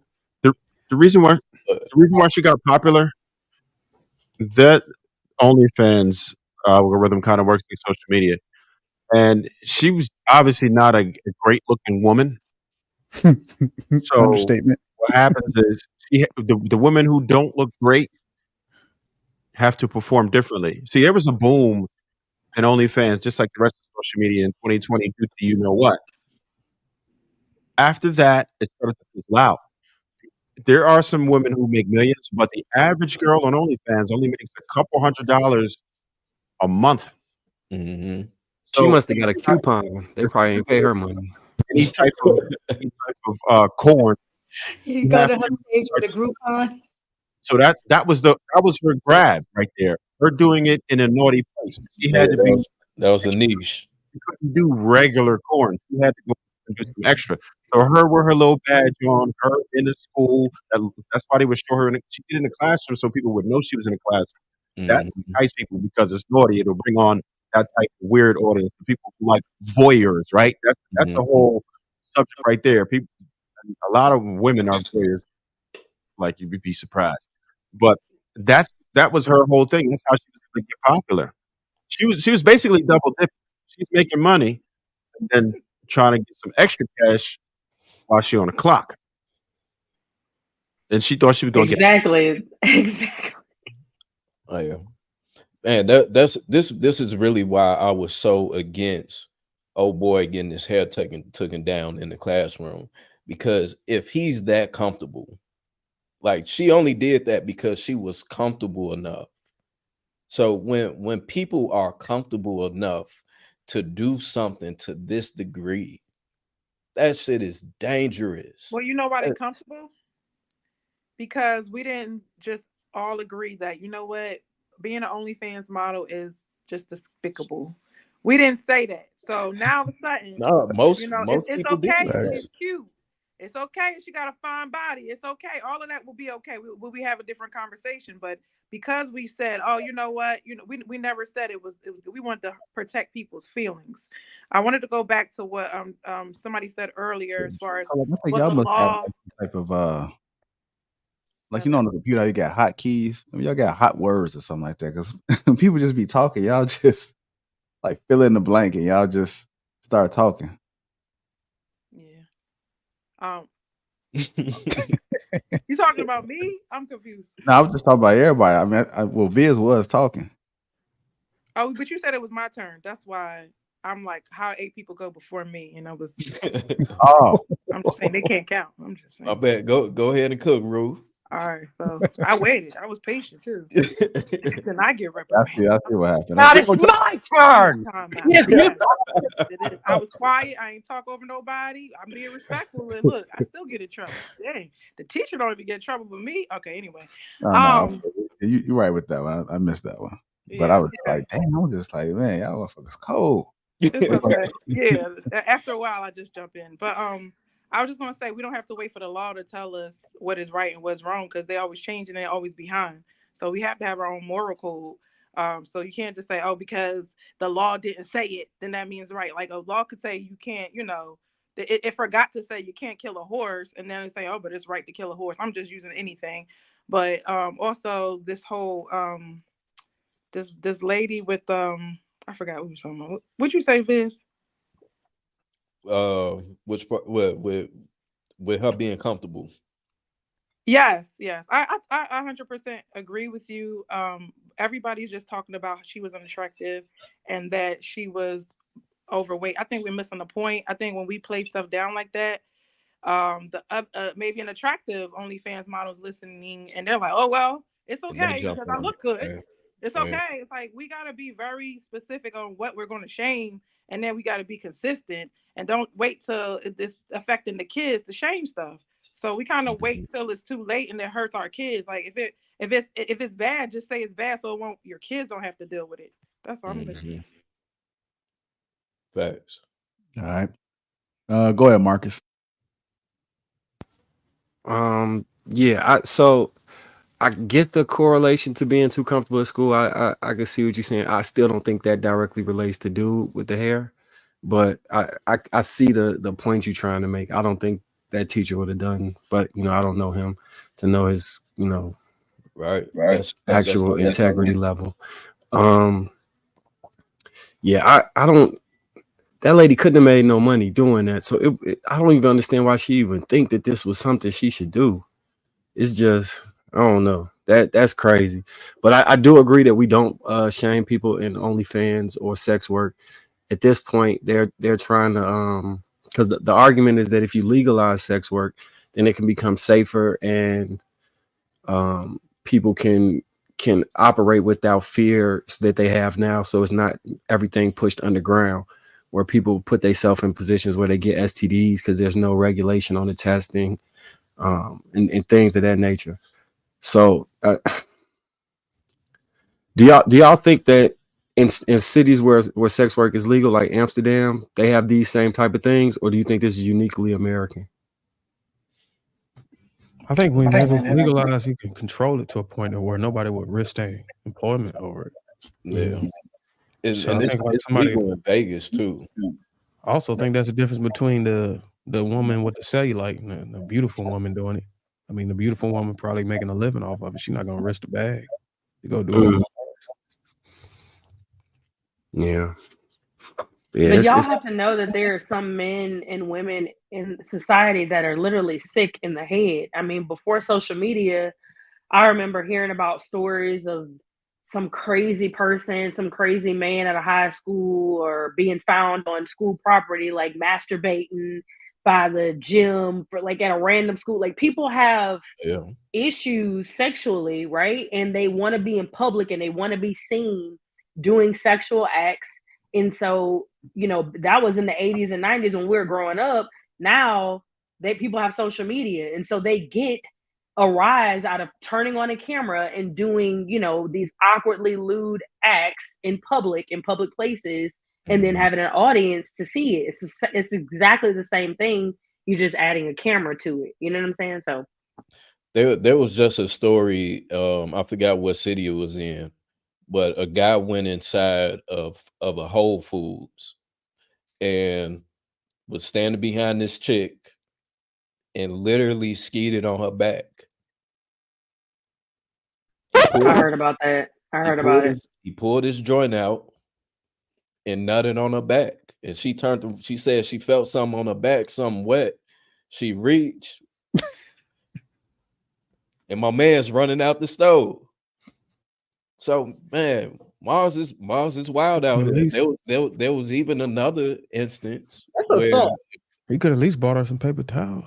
Man, there was even another instance in, I want to say like a Walgreens or something, and this guy gets caught putting his phone down on the ground, recording this lady upskirt. You know what I'm saying? Like this shit is real. Like people got real life weird ass fetishes that's on the internet, you know, and be it if people are playing into it intentionally and making it seem like they don't know what's going on, or if people are actually doing this. Like this shit is real. And if we don't Piers, didn't you see this coming, man, with all the over sexualized clothing, the sexual Oh promiscuity? yeah, absolutely. Absolutely. Next to neck, and now niggas just whipping their dick out and beating off. Like I can't take it. Bro, but to finish that quickly though, like hey, that's average, right? But I didn't know it was quick though. No, even I don't know if y'all heard about the if she bent down, like I'm sure she wasn't like bending down looking at the bottom row for like hour or like 20 minutes. Come on, a woman in the grocery store. She could have been reading ingredients. That take a minute, you know what bending I mean? down, but bending over reading ingredients. Whatever. Hey, but no, even the flight attendant who taped that take the phone in the bathroom, and you know, for those little girls, American Airlines. Yeah. And they had to fire their lawyer because the lawyer tried to say that the 10-year-old, the 9 or the 10-year-old should have known she was being recorded. Yeah. The fuck? Whoa. Yeah, I know. It was. We living in a sick culture. Right? So he had the phone taped, and then the 14-year girl who noticed it, who actually said something, but he had filmed the 9-year-old girl too. So, yeah, man, it's wild out here. We and to what Ruth was either Ruth or Casey, I can't remember who said it.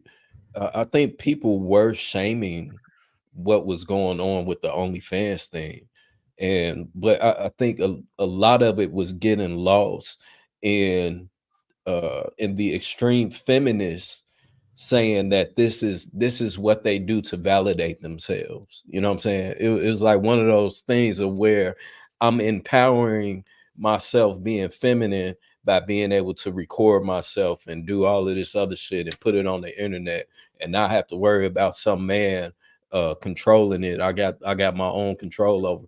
Like, people were speaking out against it, but you almost get canceled for speaking out against it because it's under the we're empowering women. And it's like, no, we're creating an extremely destructive culture that, again, at some point we're not going to be able to get a handle on it, because everybody is going to be doing it in the darkness. And whoever is doing it in the darkness, they're going to get bold enough to do the shit in the fucking Whole Foods. My man's just skeeted on the woman back, man. Like it wasn't nothing. Like it was no consequences to it.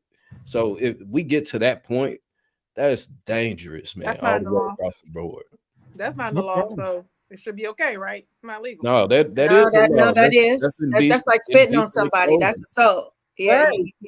you can't do that. You can't put your bodily fluids on somebody without their permission. That's against the law. But I do want to say that our OnlyFans content is not pornographic. I do want to say that though. That's fair. Do you have an OnlyFans?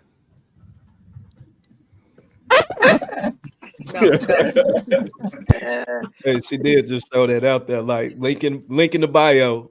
Yeah. It's like not all. You can only see my hands. You know what I mean? I just show my hands. You know. How do y'all think people push back against OnlyFans? White nail polish. Oh, really? Why y'all think people push back against women who do OnlyFans? You say what? Easy way out. That's why I push it is. It's an easy way out. Yeah. I think that's the hard way out. Nah, that's easy. Taking off your clothes. It takes Alright, no stripping. skill, no brain power. For a woman to be public, like just going to work, I think that's the easy. But easy- actually being comfortable just showing your naked body, That's takes a going to lot. work, waking up every day, putting on your face, whatever, getting it dressed, taking a shower, going to work. That's not hard. Taking your clothes off is very I didn't easy. say it That's the was. easy I way didn't out. say doing the maneuver or actually going through with removing garments was difficult. I'm saying actually having to live with yourself for the rest of your life, that you got a digital footprint like that. Yeah, Well, they so don't have I don't think Women don't care about that, man. Yeah, We got- I don't think that they actually think about that. I've read because different. they're I've able to read. be I read. handled. I read articles that these women are starting to resent a lot of their behavior, not even necessarily OnlyFans, just yeah, that's after they make the money. being in that life. That's say afterwards. But I think that it's easier for them to do it because there's not actually people in front of them physically.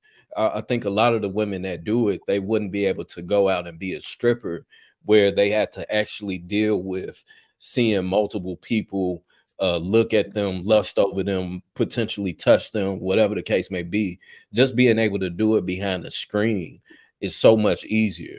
But that's why we have keyboard warriors. It's easy to talk shit behind a screen because you don't have to worry about getting punched in the mouth. You know what I'm saying? But at what rate are these women have successfully earning, enough to be able to compensate for all the risk? It Like, doesn't. if y'all sit here and tell me that most of them are making good money, then yeah, y'all got an argument. But I haven't read anything that most of them are hitting like that. Let's just say, even if you're making money, Huh? I was saying, Yeah, Ruth, I think it's just I was just endorphin saying release for them. even if you're making money, that's why we got to just be a yes or no. Like we got to be black and white. Even if you're making money, it's still wrong.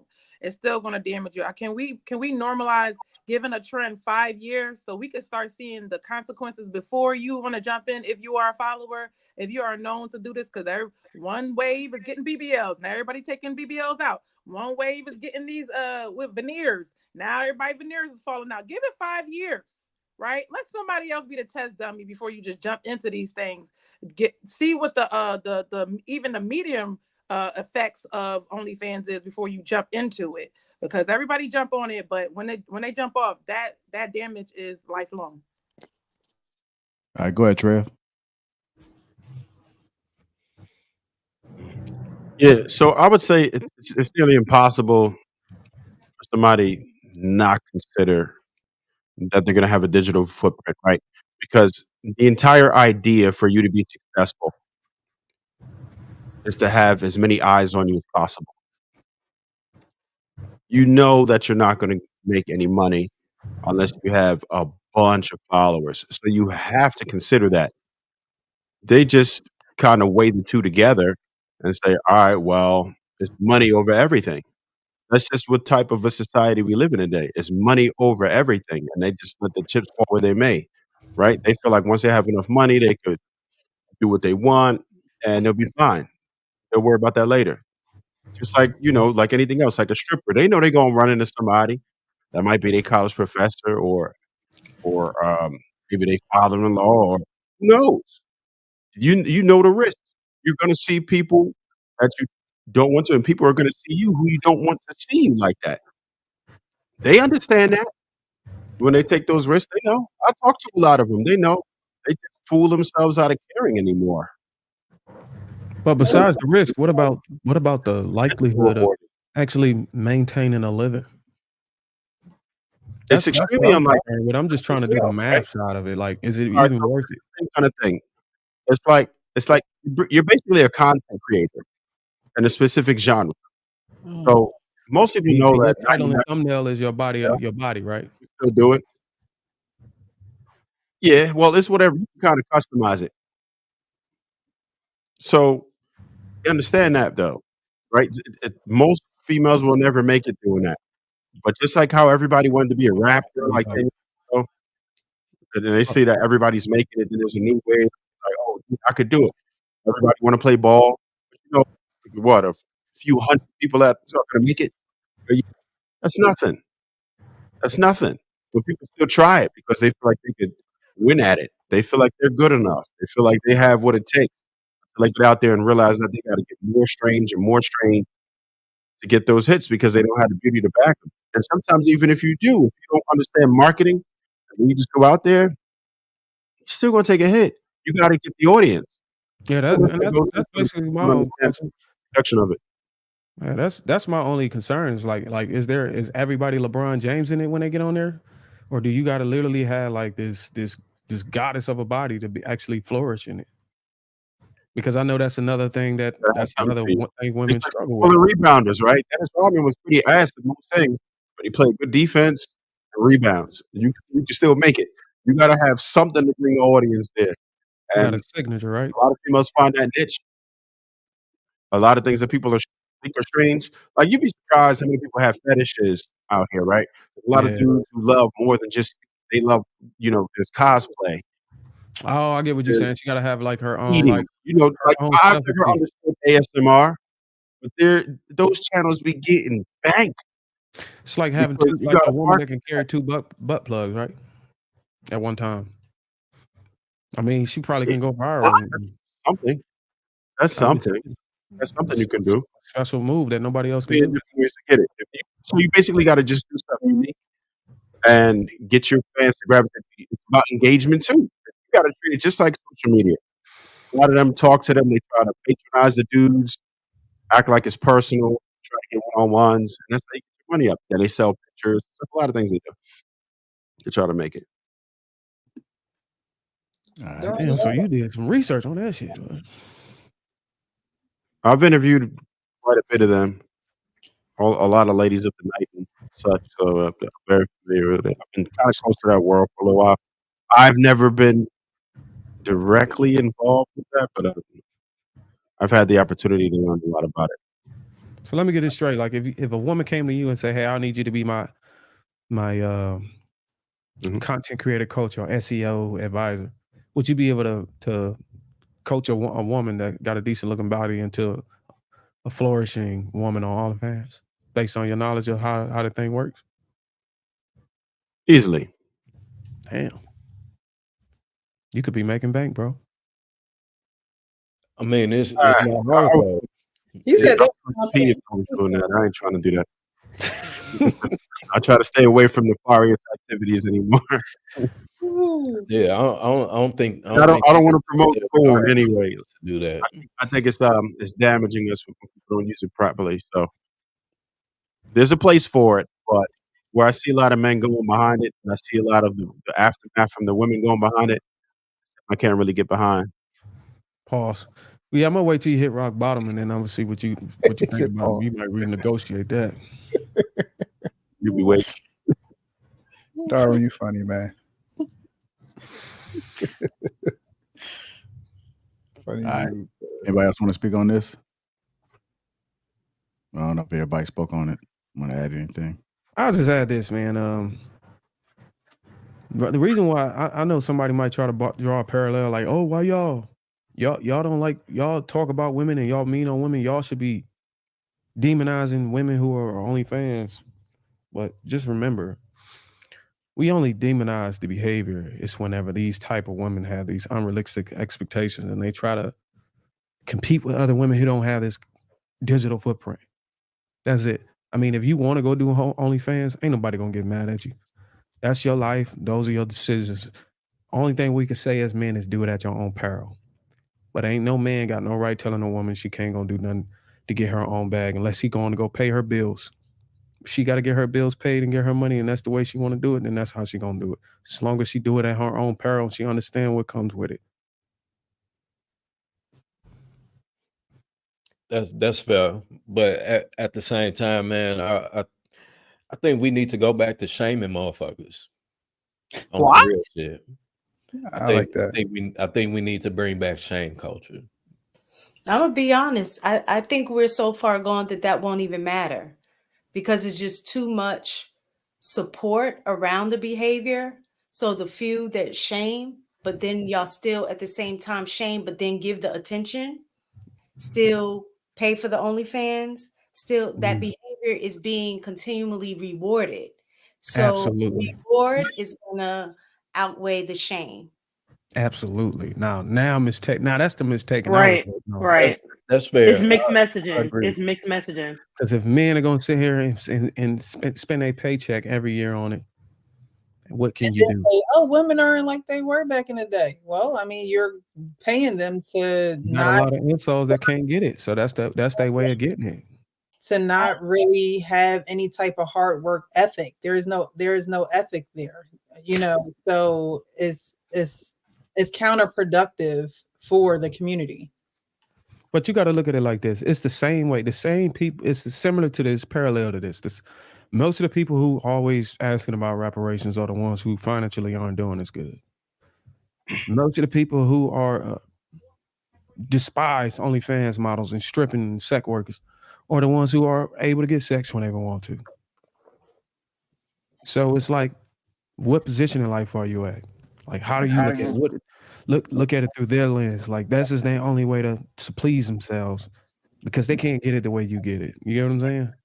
No, reparations isn't as much about that. It's like atonement. It's deeper. If they didn't give any money out and then it's acknowledgement of it and putting something in place to try and correct the historical wrongs. It's not as much about a financial thing. Like if it was just tax breaks or whatever, it's just something to delineate between this was done to this group of people and this is our version of trying to atone for it.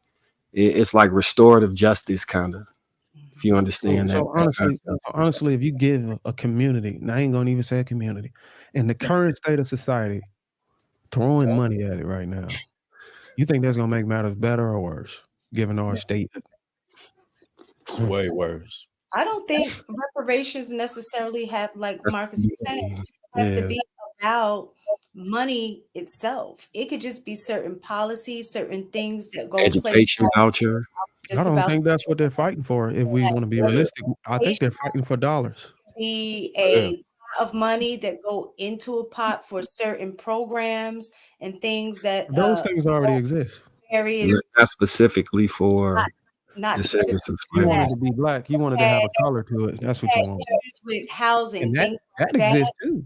You can pour it into revamping, Section like 8.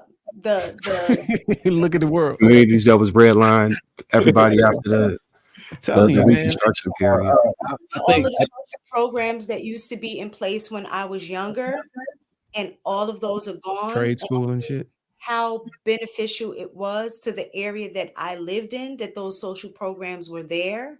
Like what? Reparations would be rec centers. I remember doing summers, Trade how they school. actually gave free lunch out because we were latchkey kids, so parents were at work and we were just by ourselves, and Hey, so but they mistaken, you know what really tainted a lot of that? school programs. They had community programs that took us different places so we would see beyond just our neighborhood. Like all of those kind of programs are gone. And I think a lot of if we talk about reparations, that some of that can be a part of that process. I don't think black people want those programs. They done had many of those programs and saw what that looks like and saw that our communities never even made it and never made it. I think they want their money. I think Yeah. this time they want their check. And I think Martin Luther King said it the best. His last speech saying that he I guess he walked it back that he didn't want to do integration. He felt like he led his people into a burning building or something. He said, "We coming to DC to get our check." I think black people want the check. They don't want no program. They don't want nobody micromanage them. They want their money and they want to do whatever the hell they want to do. If they want to go buy a Bugatti and Birkin bag and all that, that's what black people want. That's all I see. I don't see them saying, "Oh, I want programs and shit." It's programs out there. Mm-hmm. They don't want that, man. They want the Cuban link. Mm-hmm. And That's a lot of reductive the programs thought. that we did have, a lot of the programs that we did have in the community, That's people a took advantage of it. that's a different. A lot of Where the are those Oh programs? my God. a lot of I've the programs that were vividly- in that community, we took advantage of that. The people that us black people that were over it took advantage of it and misused the money. We see it, we saw it all the time. I definitely know in Chicago for sure. There was a lot of programs and rec centers and all that other shit, and the government was dishing out the money and people was misusing it. So they like, oh, y'all fucking it up, so we gonna take it. And So- from there it was just downhill. So Viz, you're against people mismanaging government funds, right? You think they should go to jail for that? Like the I already super know mayor? what you're about to do. Oh, okay. You see the difference between your opinion on the super mayor versus your opinion on Trump? I don't see the difference. Oh, okay. Okay. Hold on, y'all. Let me go ahead and get to this last topic, man. Ruth, you there? You want to do a sound check, Trev? You good? I'm good. Okay. Should be kicking. Nah. Yeah, you still Check got one, some check two. more. Yeah. It's bad. Hold on. It's airy. Right. You Computer definitely mic, airy. Check the not mic. Hold. Let's see. Hold on. Oh yeah. Okay, while you're doing that, I'm gonna get these super chats real quick. Juicy Workshop 499 says, let's get it, fam. Harrison Davis, member for 22 months, says, yo, Viz, chat HD is available. Salute, folks. Yes, Harrison sir. Davis, $10 says, dang, JR, can you give Trev a little elbow room? Laughing emojis. Harrison Davis, $5 says, Trump made it to the court before Hillary. Crazy. Come on, man. Juicy Workshop 199 says, fellas represent good panel. Gane says, I'm disappointed how some black men can talk so loosely. You know about the implementation of sentences, if not proportional. Trump and Biden should go home. MK Rich 199 says, thank you, mistaken. Champ Talk 199 says, so the insurrection was a good thing. Okay, got it. Lord Geotron, $2 says, member for a long time. When can I get on the panel? Harrison Davis. It's the impeccable professional. Salute, brother. I appreciate how your character and business align. Thank you, sir. Congo English, $10 says Casey Viz, Trev, Real P have a question. Congo English against, okay. Casey Viz, Trev, Real P, will time and days improve or worsen? You asking all that question? Nothing will improve if we do nothing about it. Right. It's only going to get worse. Pookie999 says, what do you think about the disconnect with Black love today? I see that our women prioritize money, but our men prioritize love. Thank you, everybody. It's a platform. Make sure you hit that like button and also make sure you subscribe to the channel. Go ahead, Marcus. You got a question? Yeah, I was gonna say I don't think that That's exactly accurate. I think maybe they vocally say that while they're single, but once they find men they like, they typically go through hell and high water. It's not you ain't got enough money to date me. Once they start dating you, they don't be caring. All right, we got Lawrence Moore. 49.99 for a good convo on my check 2024. I appreciate that. Damn, we just heard some thundering. Shit. All right, Yeah. that like button off, so make sure you subscribe to the channel. You heard it too, Case? YouTube How y'all video. doing in Texas? I saw the bad weather y'all been getting. Has it been continuous all these Yeah, that days? sucks. Well, Holy smokes. well, it was good on my end, but This entire week has been up and down, up You and down, you in up and Dallas, down. Casey? Yeah, I'm in Fort Worth. Fort Worth. Okay. Yeah, I'm in. Yeah, no, it's weird because it was literally raining cats and dogs, and then an hour later, the fucking sun is out shining. That's Everything Florida. is dry. It's like yeah, It's given hurricane season already. Is what Yeah, I it's heard it's giving. pretty bad Yeah, hurricane y'all a little early this year. Yeah. Hey, but something I don't understand, and I don't know how long you've been in Texas, Casey, but it seems like the infrastructure here is not prepared for anything that seems to be common. Like I was out at the grocery store and it started raining, and literally 5 minutes into me driving in the rain, everything was flooded. And it's like, how Facts. does No, there's a lot of flooding. There's a lot of flooding areas. I mean, I would only hit certain interstates if I had to drive in the rain here. Do not take surface roads. Like, stay away. You will get stuck in certain areas. And you'll see it on the news. And then the interstate too. People drive. I think Texas is number one, and the Dallas worst may be in drivers the on the top planet? 5 for worst drivers. Yeah, Worst in the drivers U.S. on the planet. I would rather drive Yeah. in Jamaica Yeah. than to drive in Damn. Dallas. Holy Yeah, smokes. Texas It's that is high, bad? and then Dallas itself. That Yes, bad. Name a word. Dallas and Houston are like what and what for like the worst, most accidents in the U.S. per year, per I've capita. never Like been it's in an bad. accident until I moved to Texas, and I've been in 2 of them Oh, within a year and a half. Viz, oh do man. you have Caribbean descent? Like, did you the Jamaica reference? No, I'm full colored. Oh.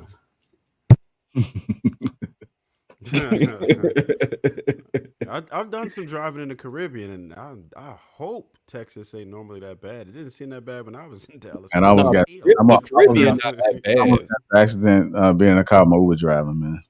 So yeah, it's bad out there. No, I don't think the Caribbean that bad as far as with Most traffic. floods I got to, it's crazy. Not traffic per se, but you see some strange things happen on the road. And some Well, yeah, peculiar for sure, behavior, but for sure. But no, Jamaica is super like crowded. People drive super crazy. Like somebody yeah. emerge and be like just like this right on your bumper and shit. Like they drive insane out there. In Texas, like even today when it's literally pouring down. I got my wipers on full. That motherfucker's boom, boom, boom, boom. It's still motherfuckers driving 40, 50 miles an hour in the rain. And it's like, bro, where are you going? I'm not idiot. Yeah. Or I'm the not idiot. ice, or the ice. That's how they had that 75 car It depends pileup. on the car you in. It depends on the car you in. Because I've made a mistake one time when I bought my first German car. I was just dipping around. I didn't know what was going on. I'm like, why the hell? I know it's raining, but everybody driving so damn slow. I was doing 90 something. I didn't even know it. I had just bought the car. I didn't even know it. It did not feel like 90.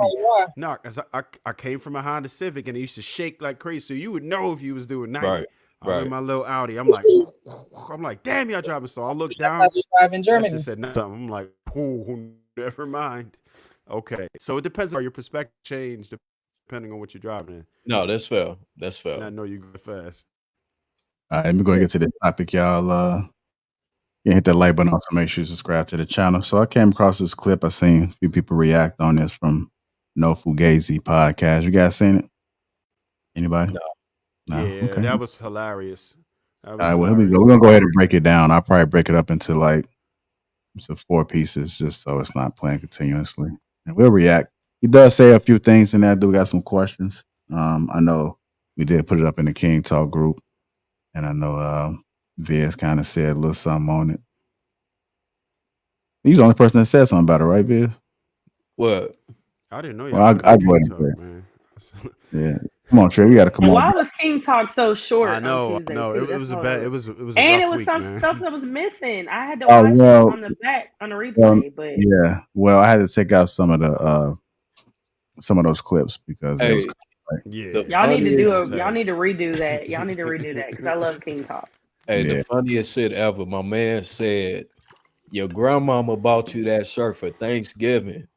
Well, I was, hey, he said that I was crying, bro. Yeah, that was a good one. All right, I'm gonna go ahead and play this clip, y'all, and then we'll hop into it. So you said that basically when we peel back all the layers, the black woman is God. Okay. Before, I'm just repeating back what you said to let you know that I understood exactly what you said. You said, as you know, before we've adopted the thinking and ideologies of God, how we know it now, before that, or even if we take it away, we would see that the black woman is actually truly God. That's what you said, right? Okay. Correct. Now, where does the father, my question for you is, where does the man come in? Where does the father or the man come into this picture? The black man or any man? All right.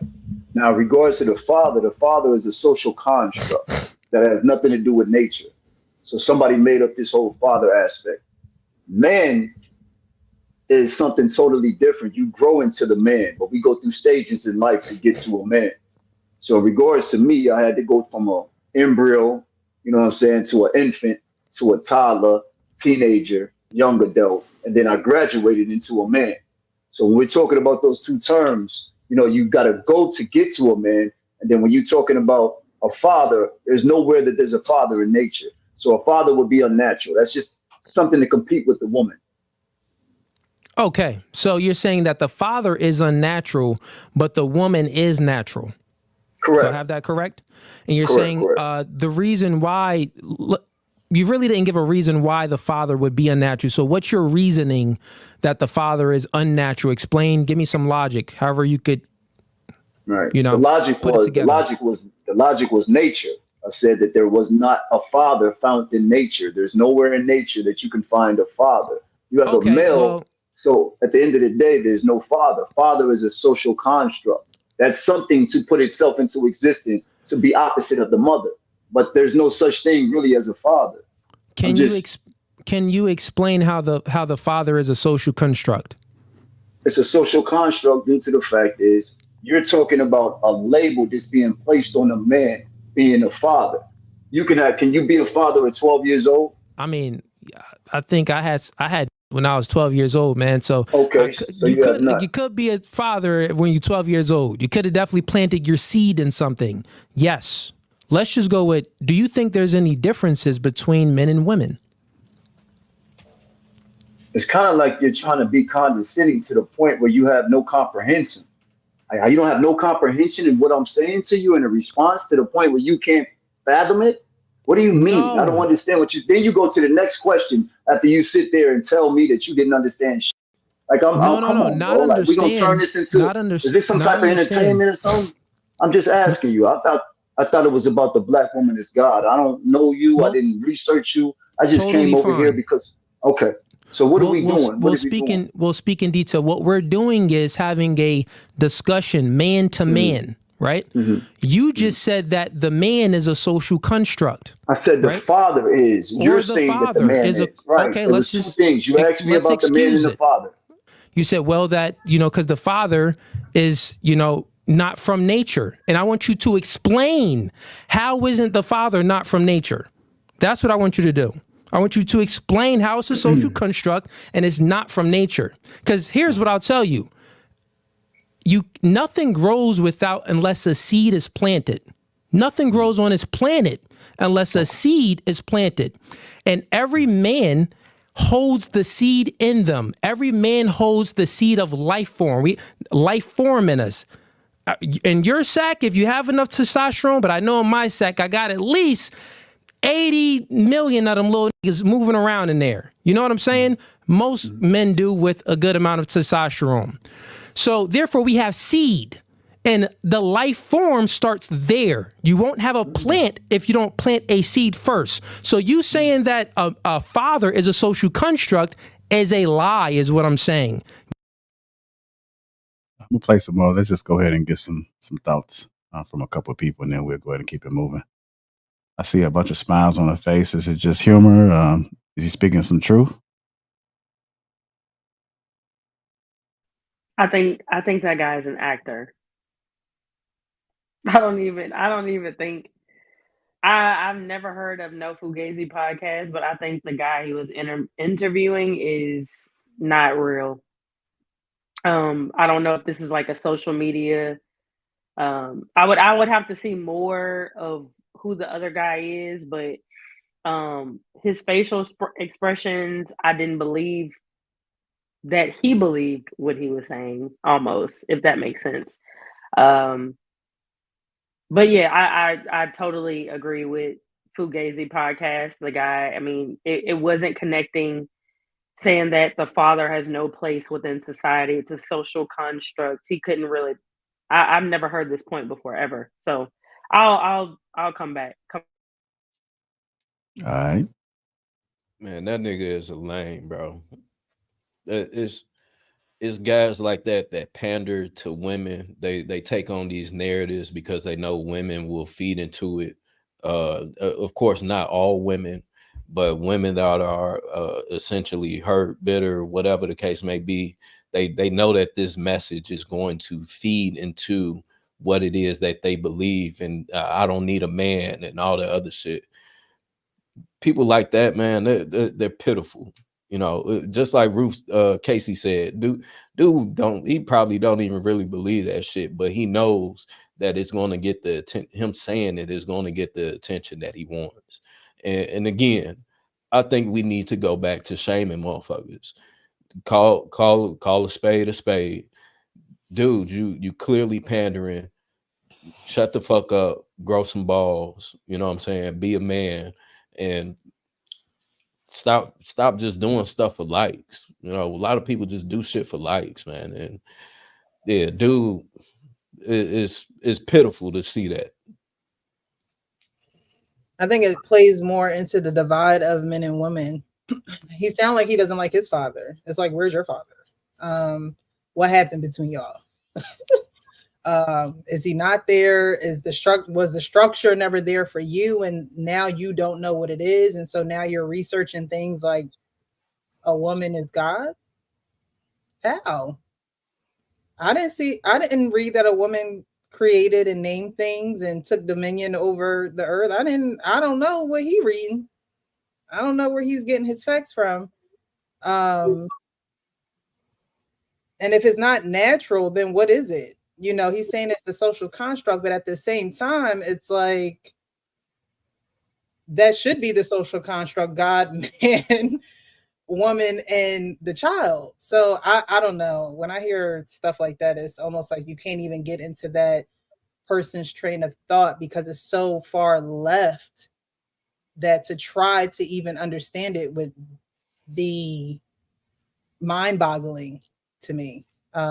So yeah, I don't know what he was trying to say. I don't think like Casey said, I don't think he knew what he was trying to say. And I think that Fugazi was really trying to get him to truly explain the root of what he was trying to say and where he was getting it from.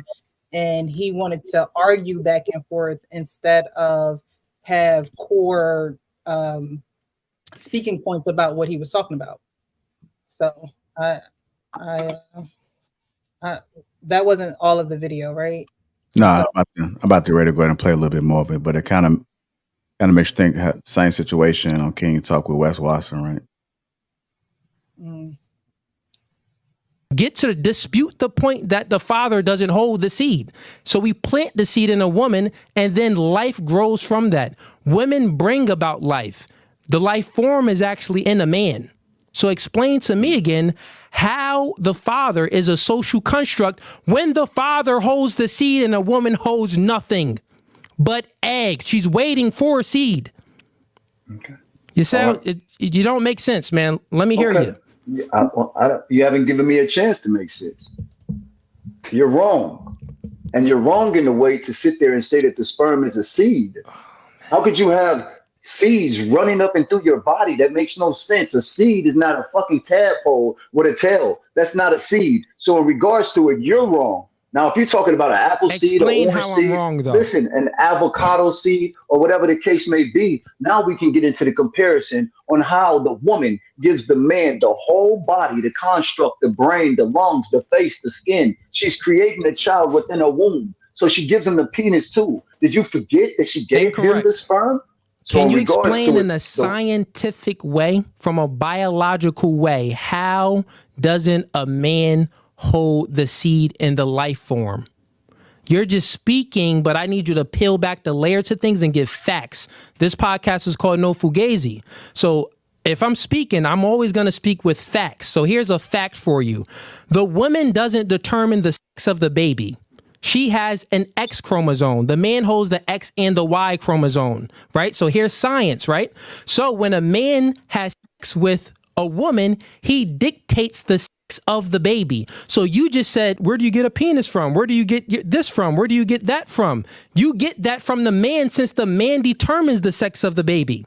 Do you get it? Women only hold the X chromosome. Men hold the X and a Y. That's scientifically facts that proves that what you just said is nonsense, and men do dictate the sex of the baby. So if he's dictating the sex of the baby, let's peel the layer back even further. That means that the man actually dictates how many men are going to be in this world, how many women are going to be in this world. The list goes on and on. Your father dictated that you would have a beard.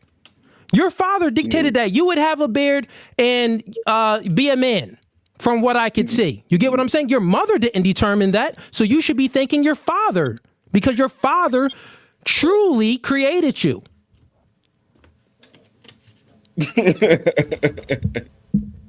Anything for that, man? Scientifically, can you dispute what I said? Nope. You sound uneducated. Like, to the point where this is so level of surface, to the point. God dang, man. How could you sit here? I'm just asking you, like, how could you sit here and tell me that my father gave me what? All males are females before they turn into a male based off the decision of the mother. Every male can look at their actual scrotum sac and see a line from the bottom of their scrotum sac to the tip of their penis. All male. That means you were sold up. Your testicles are nothing but your ovaries. Your penis is nothing but an elongated clitoris. At the end of the day, you're nothing but an inside-out female. I'm sorry that this man has never been told that, and he doesn't understand that he was made in the likeness and the image of his mother. I'm sorry that before anybody ever taught him anything, his mother was there. Your mother is literally the only thing that you know in life. You don't even know if that's your father, but your mother knows if it's your father or not. You know everything about your mother because that's where you came from. That's your first home. That's your first origin. The black woman has always been considered God, even before the patriarch took over and started to actually make a male God. But it was never a male that was being God. It was always the woman. In Islam, it was the woman. In the Catholic Church, it was the woman. In ancient Egypt, it was the woman. In Samaria, Mesopotamia, Babylon, it was the woman. Phoenicia, it was the woman. Chaldea was the woman. But if he doesn't know that, that means he's not reading. And I'm telling you, I'm trying to respond to the man. Even to the point where if a woman is making up your whole total makeup and she's using her menstrual blood to do it within her womb, that's why you women don't bleed for 9 months. You literally coagulate a child in your womb. What does the man have to do with it? Is the man shooting blood in you, woman, or is he literally giving you his DNA via his sperm? So when you're actually making this baby in your womb, you're using your blood. That's why you don't bleed for 9 months. When that baby comes out, that is a product of its mother. So the baby literally develops through life. As the baby develops through life, we get to puberty. That's when our body chemically starts to actually make the sperm in our body. But it came from our mother. Everything comes from your mother. You get it from your mother. Your mother is your God. Your father is not your God. The sperm in his body comes from his mother. Where do you think we got our body from? You didn't make this. You don't have nothing to do with your face. You don't have nothing to do with your head and none of that. Your mama gave that to you. She birthed you. How could you sit there and say that she's not your God? Your mother was God before you was taught about God. Somebody had to tell you about God in order for you to believe them. Now in your mind, that's God. But what if your mother knew she was God? She would teach you about God. How can a man be a God when he cannot produce life? Man, hey, so he some of the stuff that he was saying is true to an extent, but the degree of where he's taking it is so far fetched that is insane. I agree. Yes, while you're in your mother's womb, that is all that you know. You know what I'm saying? I get that part, but saying that your mother is the only person that gave you your facial features and all that, like that's both, like, man, bro, That's bullshit. we live in a crazy time, and just imagine These this sound man effects, boy. this man has a Right on DNA. platform, and he is going to potentially create a seed and put a seed in somebody else, and this Look, man, we can But he won't be try a to father. dissect that and try to make sense out of it, but you got to understand. I think we need to dial it back. Won't be a We father. we somebody said something about pandering. I think that's the most important part of this, or finding a space where you can monetize yourself and make a career out of misinforming somebody. for sure. I think it's a hustle, just like OnlyFans. I think the people that pander on YouTube and get money from women, that's the parallel to OnlyFans. Women getting in a man's pocket. A knowledge I pimp. get it. You want to throw shame at the people that's hustling and getting a bag. I'm not gonna knock their hustle. If you can go and command an audience and get them people full enough to get your bread, and that's how you got to get their money. That life is a game. You either play the game or you get played. And the people that's swiping their card is the ones that's getting played. That's fair. So I think the shame can go towards the people who are actually Falling supporting for the it. dude. Yeah. Because I mean, that's the repercussion. That's the consequence of deviating from what God intended for man and woman to be. Now we divided. I guarantee none of these women are following this man who has a man that's standing behind a man. These are women that are single, they can't get hitched, they're deviated, and they're stuck in their ways, and they're like, man, I need something. So they found this brother, he looked good. You notice it's always the good looking brothers, right? They can pull some shit off like this. If he looked like me and you, Viz, he wouldn't be up there. But I mean, just you, Viz. But yeah, Hey, right. Hey, I'm just saying, like it's what? it's a market, man. That's how you got to start looking at this shit. You can't get in your feelings, get in your emotions. Don't feel triggered, don't feel attacked. You start seeing this shit all the time. Just understand it. Damn, I kind of wonder what kind of market he in. I go look at the comments and I see a lot of women. I'm like, okay, it's a market to misinform women and get your bread. So I can't knock his hustle. Yeah, You got no, women I'll out here say walking this. around saying they God. And I'm with you though. I'm with you though. The problem Can't- is, I don't know if I could really blame the patrons as much, right? I know Kingdom Knowledge is absolutely a grifter. I'm talking about like Derek Jackson level right now, right? And I think you give it enough time, he'll probably get exposed to, because just as he's doing his grifting and getting the benefits, it's probably going to attract women and different things. And you'll see some things and hear some stories about him pretty soon, because that's normally what happens to all of these grifters. They're predators by nature, because that to me is predatory, when you would deliberately give out misinformation, because when you're giving out that information, you have to look and research things like that and find it. But I wouldn't, and again, the more you look and the more you research, you start to find out, oh, this is really some BS that I'm over here spewing, but it's working for you. So you're just going to keep it going. You're going to keep the game going and ride it till the wheels fall off. I wouldn't necessarily blame the patrons though, because people are looking for answers, and believe it or not, social media is where it isn't the best place to find it, right? But there are some people who are doing the right thing. That's why most of us are on here on YouTube doing what it do, right? It just so happens that some people speak things that they don't believe in. And you, as a patron or a subscriber or whatever, you may not know what's real and what's not. Sometimes it's hard to decipher that. So when someone's giving you things that sound like facts, and it kind of caters to what it that you were thinking, or at least would want to think, then you keep listening to it and you trust in these people because we could just say whatever we want to be. We could be whatever we want on social media. We could be anywhere. I could be in my bathroom right now. I might have all of this stuff just laced up in my bathroom. You won't know otherwise. I could be playing, and you can't tell because only what's in the screen you can really see. So that's how these people operate. So it's tough for people to be able to discern that. So I wouldn't necessarily put the blame on them. Sure, you should do your research, but this is how a lot of people learn, especially like millennials on down, Gen X. I mean, well, Gen Z definitely. That's what makes it A so lot of us dirty. learn. I learned how to work on my cars. I learned how to fix my first toilet on YouTube.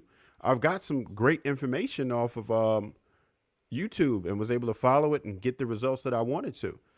And this is how a lot of people learn. Like they never learned in school. They're not picking up the books the way they should. And this is just so much easier and it's more interactive. So people will fall for that. It's up to the creators. And like you said, we should shame them and stop them, counteract it whatever way we can. But that's just the nature of the beast. I find it hard to blame them. I understand you should do your due diligence and you should pick up books, but even some authors are kicking some BS now too. So it's a rough one, man. Like we just got to stop it. We got to stop the snake at the head. Pause. Like you got to really get them the hell up out of here.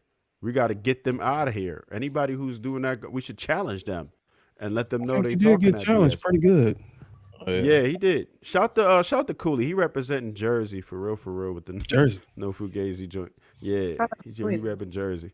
So I could I could mess with that. But yeah, dude's grifted, man, and I think he's gonna get a following because it's a lot of what women want to hear. Women don't like the truth, and we know that for the most part. They say they want the truth, but they want to hear what sounds like it could be the truth. Don't worry, 'cause I'm building a new YouTube channel saying that women can fly. They just got to unlock that super and feminine energy. You know how crazy that sounds? That's so crazy. It just makes us sound dumb. We sound so dumb. We sound like we don't like women. We have to stop with this gene of I only hear what I want to hear. Whatever sounds good in my ears, that's what I'm gonna go with. That sound good. That feel good. That sound like the truth. That's why you got that baby daddy now. You know what I mean? Like, where's Sweeney at anyway? Shout out to Sweeney, because is this even real? It's not real. It's not possible. It's not possible that this guy said this crazy stuff. And first of all, that's why we got to stop believing we God. First of all, I know some people think that's a religion, but believe God is God.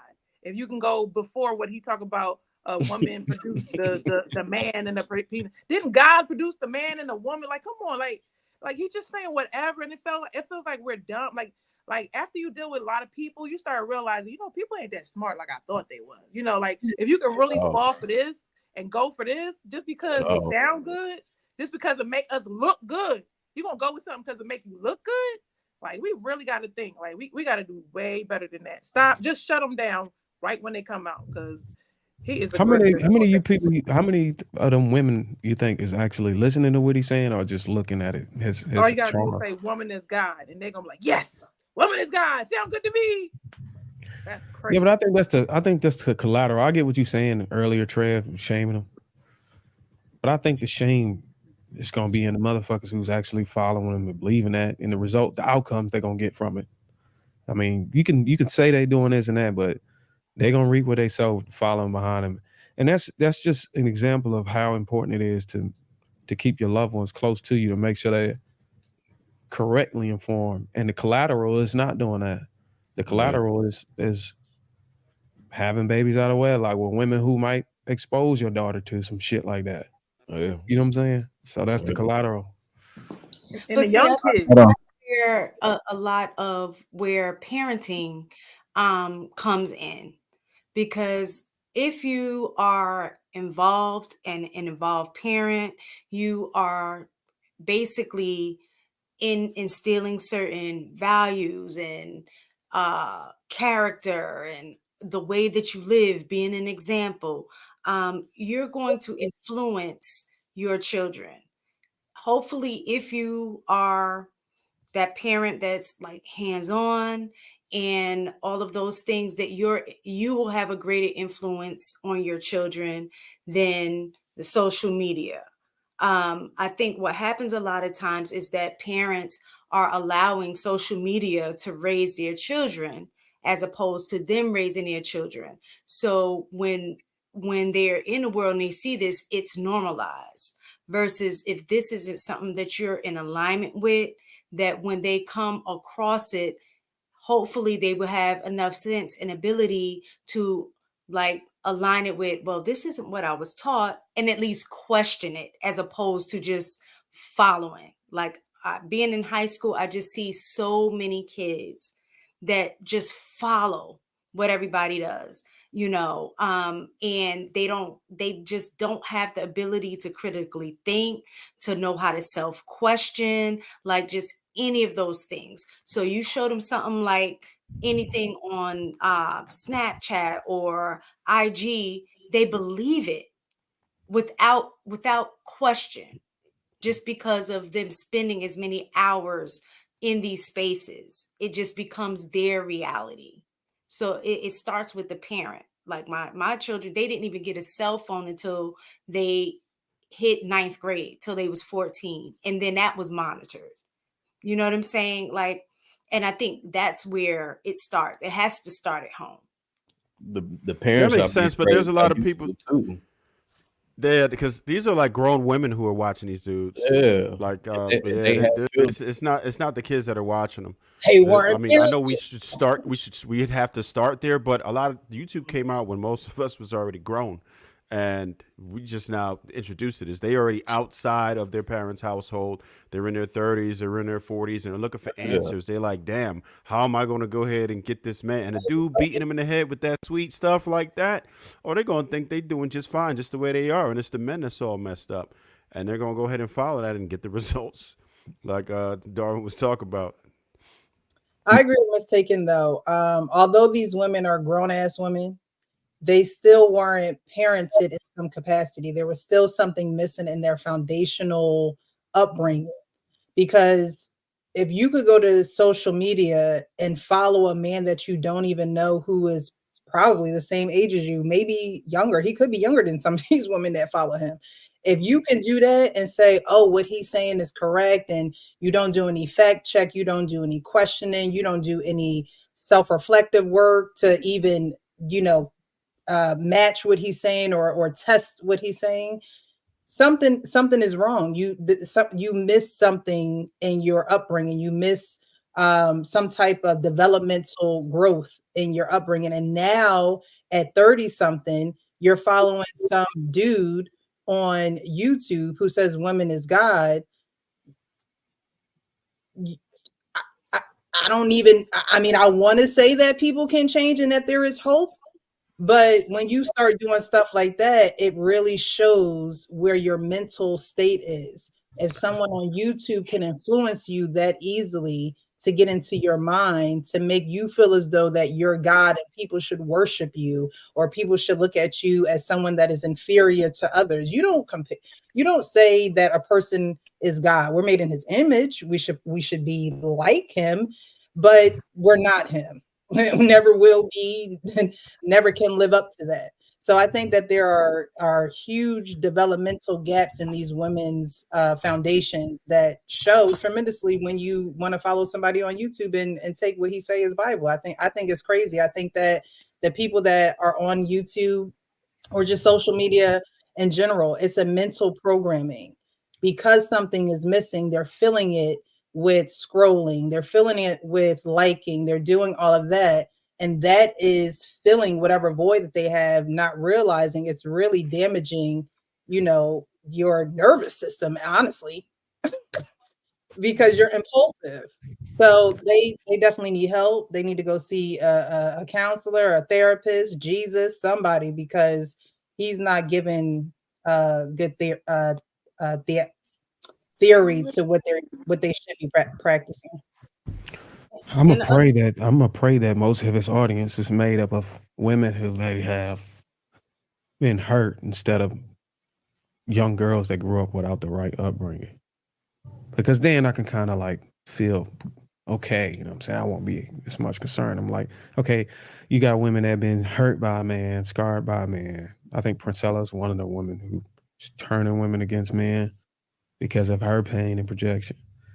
And I mean, if it's that, then I can understand like the hatred for men and want to just say, fuck it, I'm gonna believe whatever it is that gonna empower me and just make men seem like they're below me to Hey, deal with my pain. So what's crazy about her is that she bashes men, but she goes around and dresses like them. It's like, and I know Casey wants to say something, but I think even in that situation, I think that there are still people that have that lifestyle. They have the two parents, they have everything laid out for them. But due to them having everything, they still make the decision willingly and knowingly to become rebellious, to go against the grain of what it is that they were taught. I think that we take away the power that people have of making their own choices and following something that they know that they can actually they question, and then they allow for it to continue to sink into their brain to where it makes sense to them. The whole time that they know this is completely against everything that they were ever taught and raised under. So I agree with what you're saying, but I think that a lot of people still willingly make that choice to essentially be rebellious to what it is that they were taught and go and make these decisions and follow these type of people. I agree. Just that late in life is just so damaging. To be rebellious, you know what I mean? Being rebellious in your 30s and early 40s is just, to me, counterproductive. It's like, you want to choose now to be rebellious? Like, what happened in your life that now you're choosing a different path or a different ideology or belief? You know, what is it going to do for you in your life and in your current state, but put you in a state of delusion? All right. I'm listening. Huh? I'm gonna come right to you. I'm gonna just play a little bit more of the clip and I'll come right to you right after this. Okay. A man cannot sustain life. He does not have breast milk. Got you. You done or are you still going? No, go ahead, man. You know what I'm saying? I'm respectful. So if you want to go and respond, you can go. Okay. So, I mean, everything you said was just nonsense. It didn't make any sense. It didn't correlate to anything. Which part? It didn't, Which 1 part? plus Which 1 part? didn't add up. Oh, You no. didn't have any rebuttal to it. You just started speaking nonsense. But let me ask you a question. I have to force myself to speak because you won't allow me to. Does 1 You're plus asking 1 me equal another 2? question. Yeah, Does 1 plus 1 equal 2? No, one and one come together, they merge. That's one, right? Think about it, right? God dang. When So one and Chad one come together, proves they my merge. point. Right? The nigga don't Right. know what 1 plus and 1 equals. merge, right? He said that 1 and 1 put it merges. together, they merge. One, right? If I Oh, come God together with a dang. woman, don't I go into that woman? Don't me and that woman go into each other? Now we one. I got my dick. You know, I am one. At the end of the day, what So you mean? you gotta 1 plus watch 1 on your equals left 2. hand. You gotta watch on your left hand. If you put another watch on your left hand, will you have 1 watches or 2 watch? They're on the same hand. It's just one watch if they put together. If you leave, they merge together. You see what I'm talking about? You want me to have 2. If you put the watch on a different hand, would you have 2 watches on you? I don't know. If you take a man wig off, then would you be bald headed? I don't know, bro. We all got questions that they ask. I mean, shit. I mean, what you want to do? I don't know, bro. Is we on this build? Are we on this build or what? What we gonna do, bro? This is what we're gonna do, because I'm actually curious. Because the last people I had on here, I had 4 other people that had your same points of view, right? And now let's change up the dialogue a little bit, because I'm curious of knowing. I believe that you let me know if you don't believe that 1 plus 1 equals 2, but let me know if this makes sense to you, and see if we can come to agreement on something. That's what I want to get here. Okay. Correct me if I'm wrong. Influence creates thinking. Thinking creates behavior. Would you say that that's true? Makes sense. Okay, cool. I want to know this because I spoke with, you're the 5th person I had on the podcast now that believe that the black woman is God, right? So since we know that, and you just confirmed that influence creates thinking and thinking creates behavior, you have this, your mind frame of how you think. I want to know what influenced you to think this way. It's knowing versus belief. Everybody believes in God. I know God. You see what I'm saying? Knowing is being able to have logic, evidence, and reason. You know it, just like your past experiences. I know my mother. So before I learned how to talk, before I learned how to walk, before I had taught about my ABCs, before I was taught about anything, my mother was there.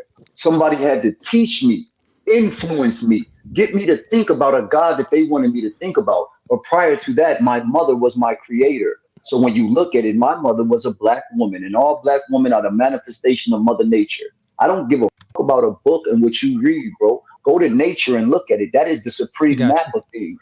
Everything Clarence, in nature one is telling second. you Clarence, I seen that you you don't have to stop me, bro. You don't have to stop me every someone fucking came 30 in the chat. seconds. Clarence, I You see you don't coming in have to here. Give stop it me 2 every 30 seconds. seconds, I'll bro. add you 30 in after I seconds. have this discussion with him. I get Once 30 again, seconds to speak. Like every listen, single man, time.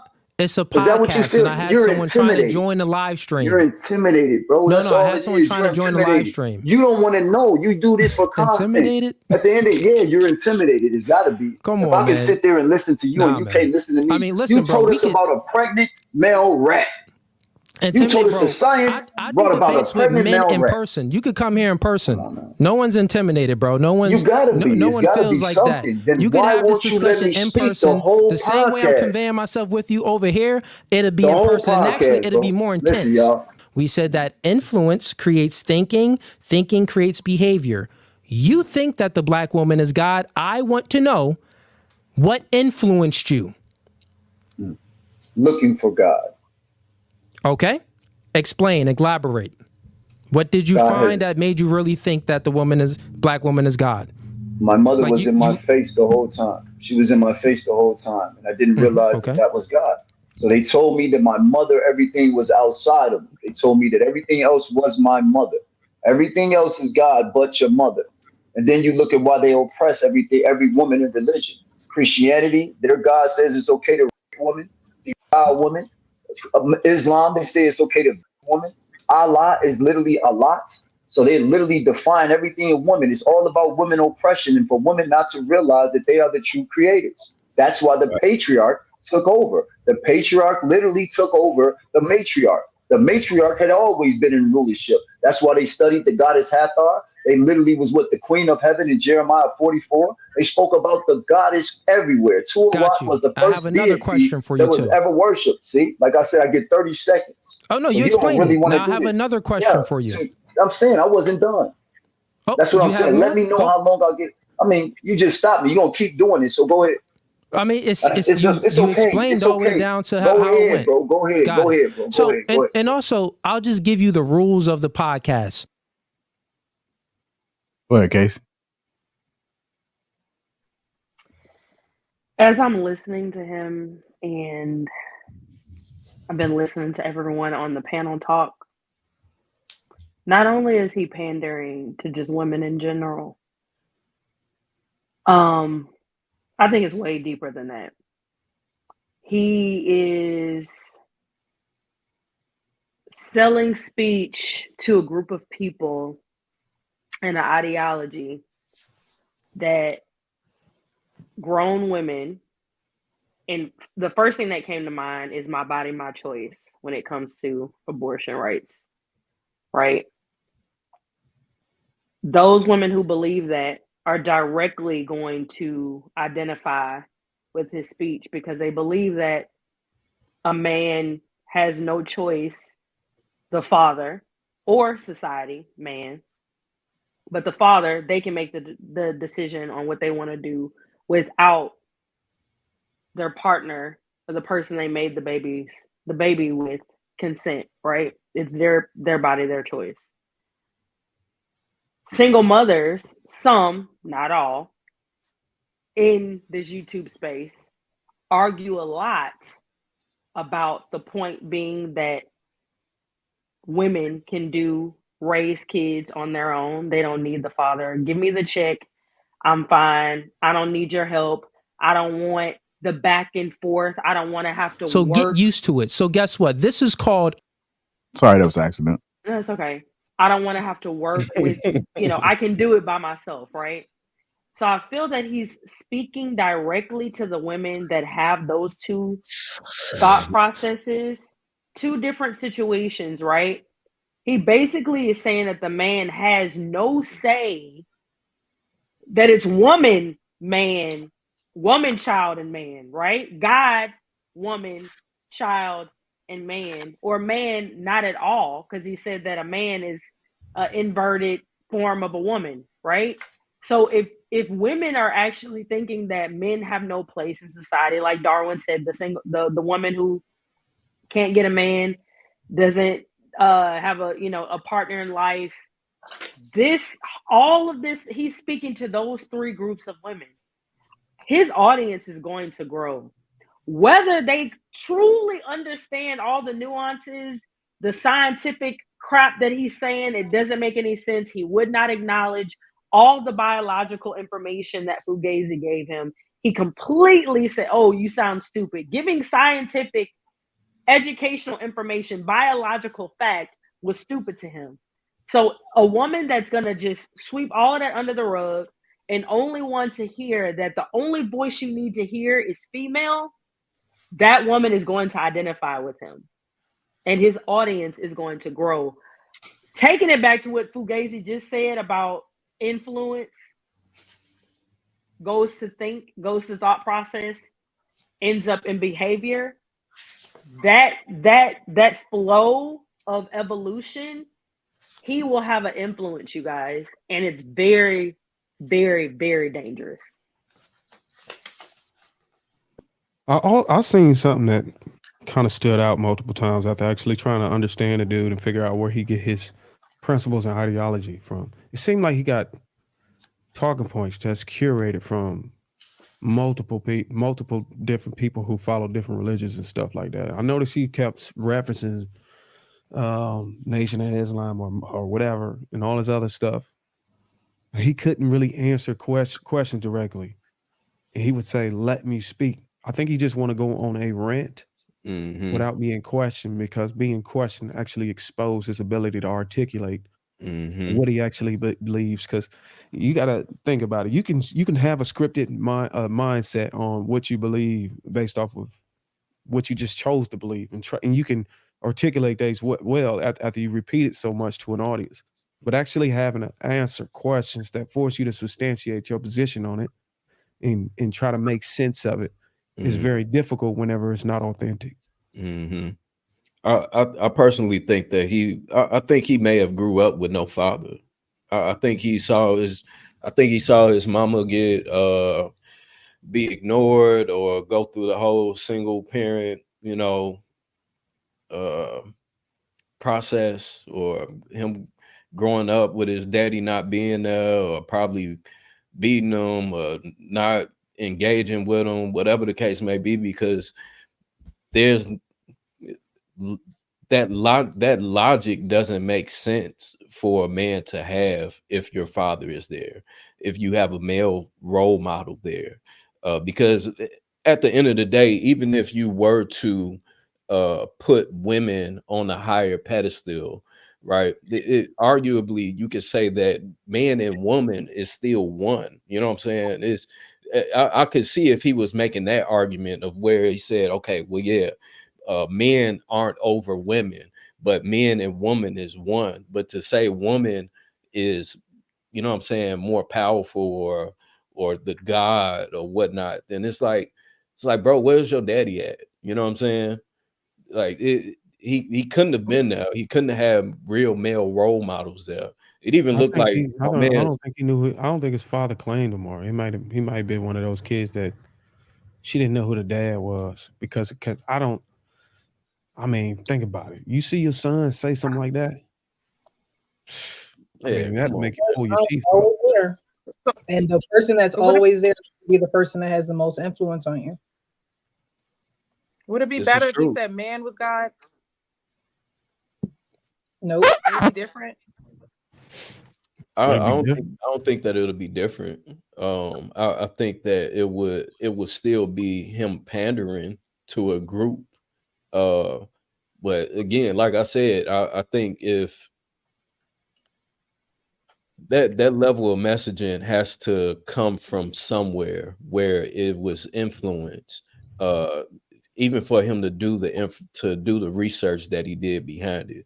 Some of the stuff I do agree with, and I do understand where he's coming from, with women holding a certain amount of power throughout history and in the different cultures and religions and things of that nature. That's why women and children are supposed to be protected, you know what I'm saying, to whatever extent it is within that culture and religion. But it's him taking it to the extreme, you know what I'm saying? Like, I think that's the dangerous part, that he's taking it to the extreme of literally removing men from the picture. Yeah, It's like, I don't know about y'all fellas, but I felt really fucking offended and triggered for the first time in a long time. Like, how many of y'all reached down and felt that line like there when he said that we had vaginas that was just so I had to feel it. I'm like, fuck, man. I kind of knew I had a line already, true, bro. but Like, hey, Darryl, hey, don't tell me you whipping your shit out, man, while we on this panel. nah, I mean, I just reached down in there to touch it and see, like, yo, pause. I don't know if that Pause could have been a pause. vagina, bro. So, like, told me I had a pussy that was sold up. Like, that's a shot. You didn't know that though? That I was gonna say that part was kind of Yeah, true. That part, that's what I'm biology. saying. Some of the stuff that he's saying That's is true. true. You know what I'm saying? But it's like, come on, man. That's the best way to kick a lie, though, is to throw some truths in there. Exactly. That's the best way to kick a lie. Right. Scientific facts. That's how you really run that manipulation. That's how you hook them. I swear, because nobody talked about that line ever until I heard it today. I ain't heard about that line either. I'm just sitting there like, hey, my man's was probably in the mirror like, I got a line all the way. I got a sold up pussy.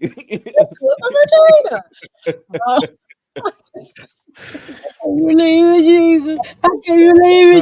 I'm gonna say is that it's so much of a fucking lie because if it was, let's say it was a sold up pussy, bro, it would be so much easier to be a transgender without all this fucking struggling and difficulty. You can just go and sew your shit and just go head on. You know what I mean? Oh man. The operation kind of goes like that, but I'm gonna leave that for another day. So I'll make the point. Listen, it's all about pushing the narrative, and yeah, pause. Like it's a narrative. That's all it is. You can take any information that's factual and then just spit something completely different. I mean, you see people do it with. I've seen a lot of sermons happen that way. I've seen somebody read from the same verse and come up with two completely different concepts. I'm like, damn, how you pull that from there? Yeah. So there's an art to manipulating, right? You take these truths and then you just explain it a little bit differently. Once you get a different interpretation of that meaning, then it is what it is. They're gonna run with it. That's how Gino got that platform. He got the pastor. I forgot his last name. Gino something. What I don't know. What was kind of crazy to me was the father talk about that, like being a social construct, right? And then bringing nature in and saying that, you know, women reflects in nature, the father is just a social construct. When you look at nature, nature has a natural duality to it, period. So that was the part that I didn't understand. So is it expression of, so you have male, you have female, right? You have air, you have land, you have water, you have fire. Like there's a natural, just in nature, there's a duality to everything. So the fact that if he says that a father is a social construct, then by the nature of the law of nature, then that means mother has to be a social construct as well, unless he's saying that mother don't exist either. And so that part was just very, very confusing to me in regards to that. Now, if he had said that maybe social the roles of a father might be a social construct, or masculinity of a father might be a social construct, because those things are different depending on what country you live in, what culture you're in. Those things change, but the essence of what a father is is not a social construct, because you can go into any culture and they will understand that concept. The other thing was what he was trying to say something about understanding or knowledge or what have you. I didn't really get what he was saying, but there is a difference between knowledge and understanding, which somebody had said this quote to me, and I never forget. I was like, oh, this is great. But it was saying that understanding is much deeper than knowledge. There are many who know, but fewer who understand. And I think that was what Trev was talking about in terms of manipulation. So you may know something on the surface level, but very few people go deeper to really truly have that understanding, because the understanding becomes the application of what you know. And a lot of times we don't get to the point where we're actually applying the knowledge that we've heard. We just hear it and we regurgitate it, but not really necessarily understand it. Is there any biology majors on here? Because I want to know, like, just to try to understand, dude, man, to give them a shot. Did we come in as X and X starting off, and then kind of lose one of the legs to come a Y or some shit? According to him, he what- said that we just don't want. That's kind of how it works loosely. I was gonna say, what happens is already determined. Like what sex you're gonna be, like when the host was talking about the XY chromosome or what have you. So if that XY sperm, hits the egg, the embryo is already determined at conception. What happens is, as the development, I think it's called gestation. I remember this from biology. That in gestation, at that point when the embryo is developing, I think it's like maybe, I don't know, the 8th week, 7th week or something like that, when certain like hormones start kicking in. And then after the hormones start kicking in, then that's when the change of the sex of the baby begin to develop. And that's when your, gonads begin to like drop. And then, or if you're going to be a female, that then your ovaries begin to develop. But prior to that, everything is exactly is the same. I think it's crazy that we have hermaphrodites. You have both. Like, Yeah. To me, that's just like, Yeah. And a woman is born with all of the eggs that she will ever have in her entire life. We lose eggs. What? And a man will continue to develop and gain sperm throughout his life. So it's completely Man. opposite. What's even crazier? I'm glad you said that. You were already in your grandmother. Yeah. So we're Right. like, I saw that, like, I was like, oh shoot, I never thought of it like that. Like, we're Wow. literally 3 generations out, because your grandmother already have the eggs that she's ever gonna produce. And then when she has a mother, she already has eggs. Yep. That's crazy. Yeah. So that furthermore strengthens the argument why women are not supposed to be monogamous and men can. I mean, whatever the hell I just said, like the opposite way. what? Women are supposed to be monogamous. Yeah, you gotta fix that one, bro. Hey. I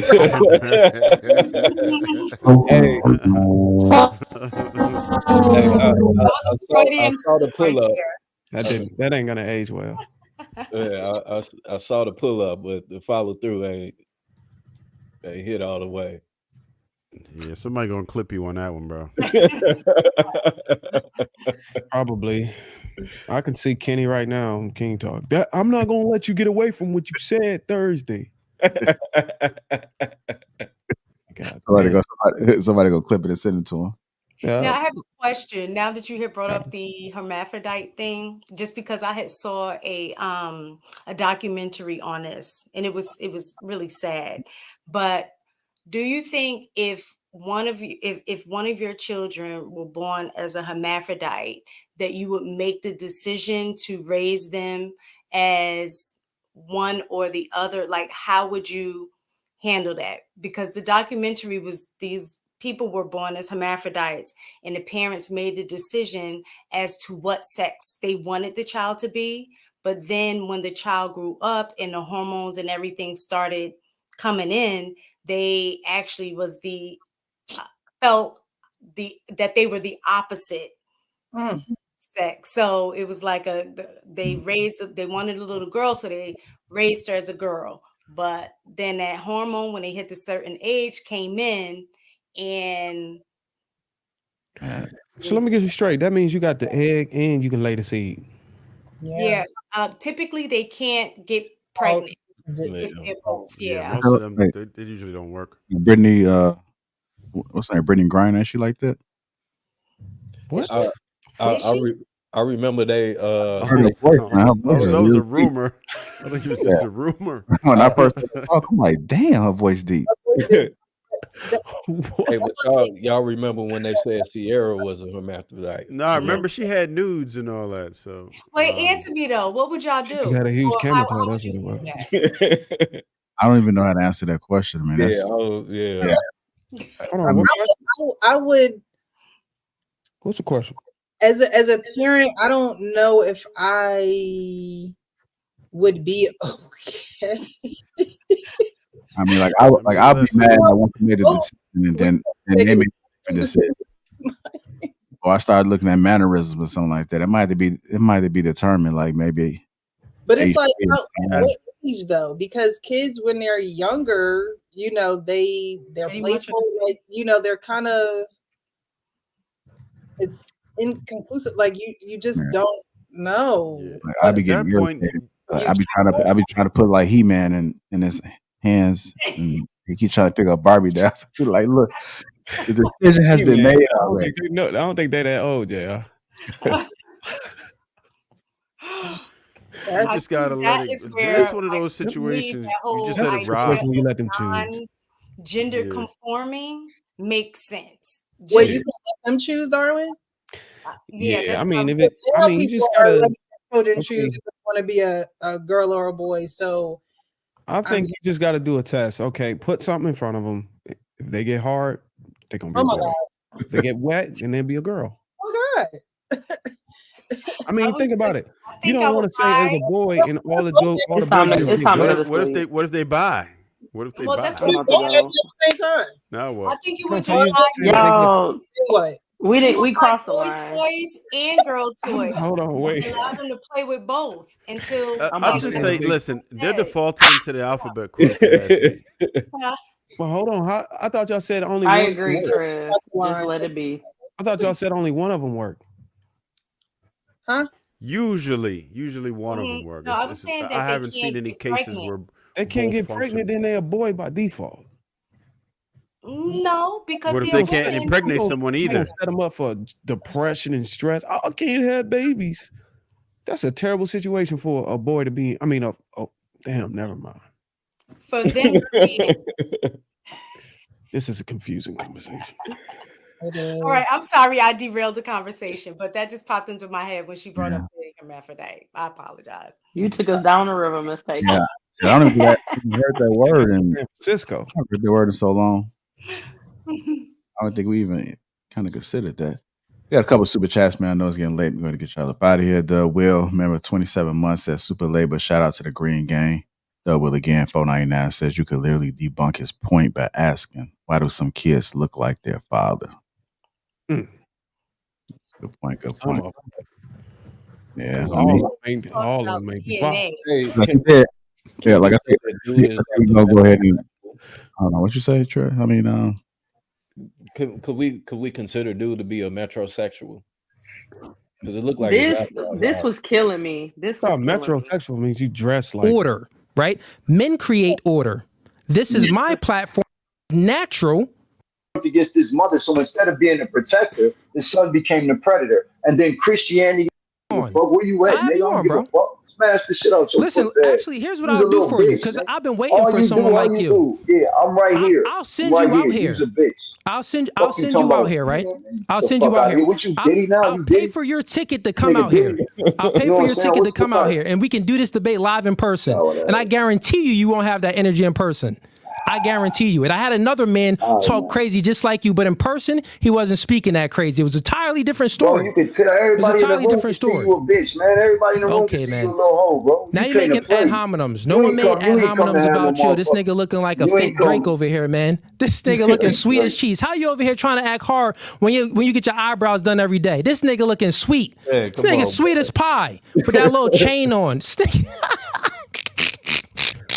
Nigga squinching his eyes. Nigga, what's in your eye? Why you keep squinching your eyes like that? Trying to have the light skin look. Come on, bro. Calm down with all that, nigga. Let's have a regular discussion. You making that hominem attacks. I ain't make none on you. You made them first. So we can either finish this debate. This dude a whole white boy, bro. This guy said a white boy. Just because you can't articulate yourself. Just because you can't articulate yourself doesn't mean that I'm a white boy because I can. That don't mean that, nigga. Need to see this part. Chat is clowning you right now. But anyways, bro, here's what I'm saying, man. Everything that you said is all false because the root of it, the cause of it is false. The man is superior than a woman. Why doesn't a matriarchy? If the matriarchy will always be in existence. It's just been hijacked by the patriarchy. You women still produce us. Can you just chill for a minute? Can you give me a little bit so I can talk to people to get them to understand why I'm coming from? No. It ain't going like that. That isn't how this goes, bro. Because you're not answering questions, bro. I'm tired of your questions. Just let me speak. Listen, man, if you're tired of the questions, then you can hop off the stream, bro. You're just speaking nonsense right now. Frustrated. Like I said, you're intimidated. For you not to let me talk. But I'm over here. Nigga, you look like a broke Drake, nigga. Who intimidated I know, bro. You said that. You said that already. No one said broke. That was different. See, you can't listen. You don't have good active listening skills, buddy. You don't have good active listening skills. Low IQ. You got a man wig on. You got a man wig on, and you talking about Drake, man. This nigga said a man wig, bro. My hair is just long, man. It's just okay, well, line that shit up. Mind your shit up. Mind your shit up. You see that shit? Look at your headline, buddy. You sitting there. Look at it. It's lined up, nigga. What the fuck is wrong with your shit? Your jaw leaning over here, bro. All right, bro. All right. Your jaw tilted. That's what we get. Anyways, so intimidation. Like I said, there's a hierarchy. You started the ad hominems. I didn't start the ad hominems. You don't want me to speak. But here's what it is. It's a hierarchy to things. So if you don't want to follow the orders, you can hop off the stream or I'll kick you off the stream. No, I don't understand. Man, you're a bitch anyway, nigga. You didn't want to do nothing anyway. You got your ass murdered over here. You got your ass murdered over here. I mean, you believe that 1 + 1 doesn't equal 2. You call it whatever. And I already said we could have this live stream in person. And I trust you in person. You wouldn't have this energy. I'll literally fly you out. Out you, man. Y'all beat the fuck out you, bro. I'll bring you out here, bro. I'm not your little boy. I'm not your little toy. I'll bring you out here. You're talking. I'll bring you out here. Talking. We're talking. Do you take my offer? I'll actually offer you. So this is what men do.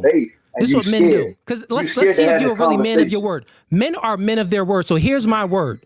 Here's my word. I'll fly you out here and we can have this debate in person. I'll put it on my word. If you really want to come out here, I'll fly you out here and we can do it in person. And after that, we could box. How about that? Let's do it. If you really feeling that, if you really feeling froggy, nigga, leap. I'll send you out here. I'll put that on my word. Right. And we got hundreds of people in here. No, you want to approve to that offer? If not, then shut up, nigga, and pay attention to the hierarchy. Here's the rules. So I'm gonna ask you questions, and then you're gonna listen, and you're going to answer these questions because you're just talking just to the patriarchy. He speaks. Hey, dude, like you wanted to run the feed. Hey, and he had to think about it too. He was like, "Man, I'll fly you out." Woo. It was entertaining. I'll give it that. Hey, but Viz, you see how you caught what he said, right? With the habit with black people who don't articulate themselves well, and they see someone else do it, they associate them with white. Sort of like what we had on that One King Talk. That's what I'm saying. That's the point I was trying to make, but everybody was trying to.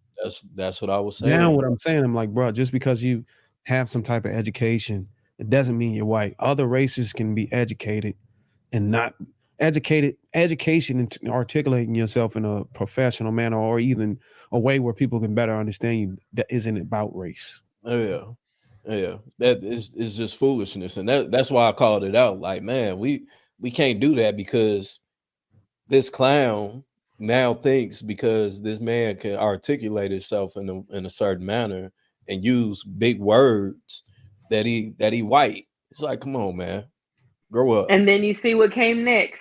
the curse words came right after that. Mhm. I mean, it was just, it was His the, mommy's yeah. done. I mean, you know, that's what she produced, and that's what he's spewing out. And so when you get further into the conversation, you realize that his ideology is flawed, because a man would have taught you to have a conversation with another. That's why he went to the, all right, well, let me just fly you out here and we just gonna catch the fade, because that's what two men do when they can't really, when you coming at him so aggressively and he's just trying to have a conversation with you. It's like, okay, we're done with the work. Let's take this outside. Where your mouth is, right? That's So that's again, that's he had a what men do. man would have been able to teach him, hey, look, this is how you have a respectable conversation with another man. You get your ideas, you get your points, you get everything together so you're on point.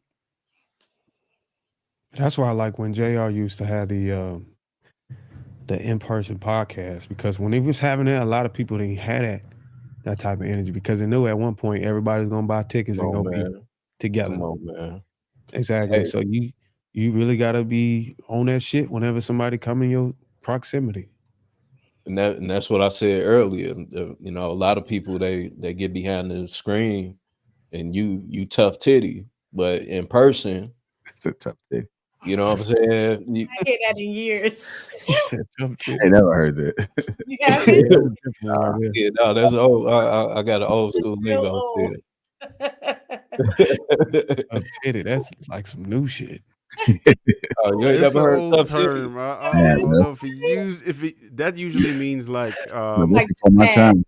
like tough shit, or Tough you know shit, what I yeah. mean, like No. it's Tough like titty bad is like luck. you trying to like you trying to get some milk out of that motherfucker, but she ain't gonna do it.